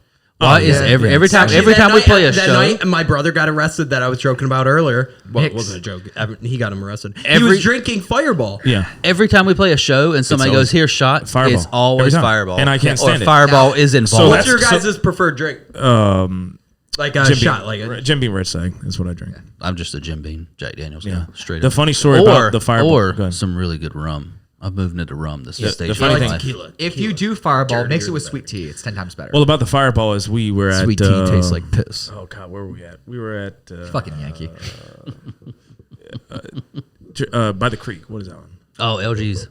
Yeah, in Hanahan. And so this lady. Is it kind of cool that you can't remember all the places you've been to? No, not really. I feel like that's like a weird milestone in a small band. It's not like we played all blending together. This it's one not time like, it's in just 94. my brain is that bad. My brain is just that bad. But the lady Damn wet brain. someone brought us a shot of Fireball, and I was like, I'm not taking this. So I set it down. And then kept looking at just joking around. Kept looking at it. Well, no, I actually left that one there, licking his lips because I hate Fireball. And the lady walks up. to the band as we're in the middle of the song, and she's got a tray and it's full of liquor, and I know it's Fireball. I'm like, I know this has got to be Fireball. So just jokingly, I said if that's Fireball, I'm gonna kick that out of your hand, right? To this older lady. And boy, she gave me that face. She was like, "I'm going to kill you." So she gives all the shots out, and then there's one shot left, and I'm like holding my hand out. She's like, "You're not getting this." I was like, "All right, I'm not going to argue with you about it. Trust me, I don't want it anyway." And then she goes over to her husband and like literally is like cussing me from across the bar, and I can hear her. And she's like, "He didn't want my Fireball shot." Kick his ass. I was like, "It was a joke. It was a joke. I'm not actually going to kick the tray out of your hand. Yeah, I'm not going to chuck down Norris the can right out of it." I mean, I used to Chucktown City, Norris. Yeah, I used to chug Jägermeister like a fucking animal. Yeah. Like it was like, and everyone would look at me like, it's like, "Are you a psychopath? Like this thing tastes like cough syrup." I'm like, yeah, maybe. I also drink Diet Coke, which also tastes like cough syrup. Honestly, Jaeger's not that bad. Diet Coke, man. Mix it with orange soda. See, Orange I'm bad. Crush. I like the cheap tequila, like the brown tequila. Brown Not gold Jose. tequila, brown Jose. Brown Jose. Jeez. Give me a triple of a brown Jose. I order a triple shot at AC's. So it's like entire rocks glass full. I'm beyond all that. I can't do all that anymore. It's just straight PBR for me. Well, I work at a bar. So Oh, well, I yeah. have to. You know? I work at a bar 7 days a week. I have to get drunk. I have no choice. Right? And I'm a door guy. People walk up and just complete assholes. I don't get that. Yeah, well, when they're walking out and you say you can't take that drink with you, okay, they hand it to you, then you're like, I'm gonna fucking drink it. Then you drink the rest of the bottle. People are like, "Oh, I'm gonna take it." I'm like, at the end of the night, I'm always like, "Listen, if you take that drink out, I'm gonna swat it the fuck out of your hand so fast." That's always. I'm gonna swat it out of your hand. No, you're not. Take. Have a good night. What, you want to swing on me? Go ahead. Yeah. It's the only way you get hard now. Just It's the only way. It's the only way I can come now. Is just get. I got punched in the face last night, and I was like, "Dude, I'm not gonna punch you back." Why not? I'm like, "Cause your punch didn't hurt. If I punch you back, I'm going to. It's gonna be bad." He went to go swing again. I was dodged back. I'm like, slapping beers out of young college kids' hands. I was grabbed him by the back of the neck, and he like froze up like a cat. And I was just like, "Come on, down the stairs." You ever been to Upper Deck, the old Upper Deck? That's where we are. So it's like, I just grabbed him. I was like, "Let's go down the stairs, little kid." God damn, call your father. He misses you. My dad owns a dealership. Dude, I had some dude last Saturday. I'm walking across the bar to like pick up some cups and just kind of clean up a little bit, bar backing, because I was bored. Yeah. And this girl goes, "Hey, can you come over here and kick this guy out? He just grabbed my ass." I'm just like, someone's like, "Oh, someone just grabbed my friend." Never that like front. And I'm always like, "Okay." So I walk over there naturally, like kind of angry at the guy. So, but trying to be fair as a bouncer. And he reaches across and grabs this girl's ass right in front of me. And he's like maybe 110 soaking wet. And I look at the girl and I'm 6'1", 6'2" in boots when I want to feel like a real man. And she was like 6'4", and I look at her boyfriend who's like 6'5", and I'm like, and he's about to punch this little kid. I quickly look back at the kid, and he's going to grab her ass again. I'm doing it again. And this kid's like literally so small, and I whacked him so hard. I still have the bruise. Jeez. I whacked him so hard that he fell out of his chair onto another chair, and I went to go pick him up just instinctually because he's like, his back is and hard. he grabbed your ass. No, and he tried to like swing on me, so I just picked him up and threw him down on the ground. I was like, "Whatever, man." And at that point, I'm so mad. I'm screaming at him like, but I'm still in shock because this kid just grabbed some girl's ass 2 times, and I was just like, and he had this squirrely little. It reminds me of that Key, what is it, Key and Peele video, the skit where he's like, "Slap ass." Have you ever seen that one? And he's part of a like Puerto Rican baseball team or something. Yeah. He's like, and he can't handle himself. He like has to go to like therapy for it. And he's like, "Slap ass," and you're like, trying to slap people's asses. Like, coming off the And they're like, no. He's like, slap it. They're like, no. What is that? Bryan Roberts? Or the time? Yeah. Oh, we got time. It's not going to take that long to But get no, there. I was just like, people have no fear nowadays. And we get the kid outside, and some girl's like, you motherfucker, you harassed my friend. Naturally. And there's a cop out there because we had 4 other problems that night. And this kid literally has the audacity to just reach around her and grab her ass. And I'm just like, It's gotta be fucked up. in front of the kid, in front of the cop. You gotta be drugs or something. No, the entire time we're kicking him out, he's like, I'm gonna sue you guys. I'm gonna sue you all. I'm gonna sue you both. Blah, blah, blah. Give me your names. He's related to Hunter Biden. He pulled his phone up. I swatted it out of his hand. And he was like, you can't do that. I'm like, prove it. I did that. You just dropped your phone, sir. You want me to pick that up? But when we got him outside, his shoe fell off because we full Nelsoned him, and his feet were like... And so his shoe fell off. It was a penny loafer, and his friend's walking out behind me. Tell me your name, buddy. Tell me your name. I'm going to sue you. I'm like, AJ. They're like, what's your last name? J. He's like, it's legal. He's like, I'm going to sue you. I'm like, all right, man, that's cool. But you bring that drink outside, I'm going to swat that drink outside your hand with your French shoe. He's like, bullshit. He goes outside, I'm like, right. And then that kid does that where he grabs the girl's ass. Jeez. And I'm like, right in front of the cop. The cop's like, did he just... I was like, that's why we kicked him out. The girl just reels across. Open hand. And as she comes in, just closes it and makes contact Satisfying. with the kid. And I was just like, holy fuck. The cop's like, no, it's fair. I'm gonna No. Here's the thing. Oh, no. He has these But no, stories. he had no fear. I was like, this kid has no fear. He has these stories every fucking week. I'm not even bullshitting you. I went A couple weeks ago, I got jumped and I had a broken nose. So Insta has this thing's getting fucking hot, so we got to cut soon. But like this camera company makes these cameras that are like this fucking big. Like this fucking big. I want to pin one to his fucking shirt. Just like watch it. Like a kid on a train with a ticket. Dude, and I just want him to crazy just go to the shit that bar happens downtown. so I can the owner record of it. Burns got jumped for by sure. a bunch of Florida dudes. Yeah. You guys see that? That was Florida insane. man. Oh, well, speaking of crazy stories before we end, then I guess I'll tell the story about us in Merle's Inlet. You know which one I'm about to tell? Oh, yeah. Yeah, so we... The one you couldn't tell earlier. Oh, no. I finished telling that. Yeah, I think you walked out, though. But anyway, no, I have a lot of crazy stories. But this one there was this lady out in the bar, and she kept asking for songs. So we'd play like a few songs that she wanted and things like that. And Right. obviously, she progressively got more and more drunk. Little fan service.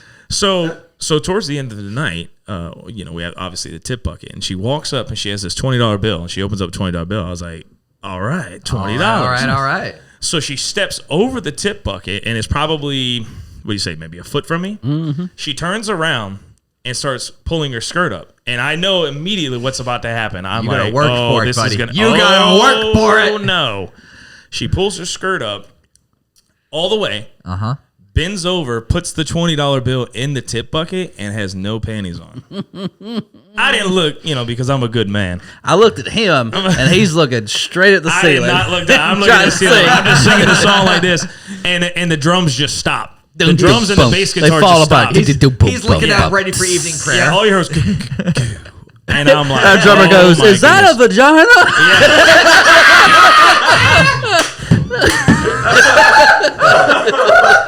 Oh, that is fucking great. That is. Vagina? She gave it to the whole world. Do you have like a 16-year-old drummer? No. Well... Yeah. I said, be easy on him, guys. He's a virgin. Yeah. He totally lost his mind. He couldn't play anymore. I was like, I mean, it's not that big of a deal. It's not, it was crazy. It's probably one of the craziest things that's happened. I mean, you get flashed and stuff, but I mean, that was literally right in your face, like just full lippage. And I'm just like, oh my God. I was like, did that just happen? Did we really just get $20? That's what I thought. We made $20, guys. All right, so when's your guys' next show? Next show is This Saturday. Well, Yep, it goes. Saturday. Well, the episode will air live on the fucking 21st. So you got an episode coming out on the 20. You got a show coming out 26, right, Merle's? Yeah, 26th. All right. Plug it, June Merle's. 26th. June 26th. Go ahead, Where at, guys? You got it. Plug Yeah. it. So June 26th, we'll be in Merle's Inlet. From at the Wild top, Horse. everything. And then, I know. And then July 9th, we'll be at Charlie Pub in West Ashley. The very next day, we'll be at Bohemian Bull, which is the 10th. And then after that, we'll be at Henry's downtown. And What then day on Henry's? We'll be, July 9th, Tracy's too. That's All right. what did I say? Charlie. Oh, sorry. Oh, sorry, Tracy's. Tracy's 2. I see. I get them mixed up. But now you guys. But when are you guys going to be at? What was the last one? Henry's. I don't remember. In the works. If I'm being in honest. the works. But you guys, they can find you at Bryan Robert's Band on Instagram, right? Yep. Bryan Robert's Band on Facebook. You guys have a YouTube channel, but you're still putting stuff out on Yeah, there most of our stuff is on Facebook is what I do because I don't have time to do all the social media stuff. So like if anyone wants to find anything, they go to Facebook. We keep the shows and everything pretty much updated and what's going on with us. Nice. And then for as far as the YouTube, we'll have a lot more stuff on there probably after September whenever we finish recording and everything like that. Yeah. Be sure if you do bounce for one of their venues ever, fucking put that shit up on there, man. All right? One second. Oh my God. Guys, thank you so much for coming in. Thank you, man. Thanks for having us. Ladies and gentlemen, Bryan Roberts and Matthew Frazier from the Bryan Roberts Band. It's been a fucking good show, man. Yeah, I like this. Yeah. Was this your first ever real podcast? Wait, we were recording this? Yeah. Yeah. Thanks for getting that one in. First podcast, not like first interview. So. Right. Awesome, man. But yeah, guys, thanks for checking us out on the Mooks Podcast. You can check us out on Facebook, Instagram, YouTube, all the fun stuff. If you want to see the video of all the stuff that's been going on in real time, you want to check us out, go to the YouTube episode. That's always where the fun stuff is. We got tons of content coming out almost every week. We have Twitch stuff as well that we do when we just want to hang out and bullshit around. Go check out our merch stuff. We got like hoodies, tank tops, all the fun stuff. We've got a thing on the mookscast.com/store. We have all that fun stuff. And we got to thank Buzzsprout for being able to distribute all of our content. If you are a guy who makes a podcast, you need to use Buzzsprout.com. You want to talk about, anything? It's Buzzsprout. All right, guys. It's awesome, guys. Thank you, man. Fuck yeah. Y'all gonna be mad at me. God damn it, Chad.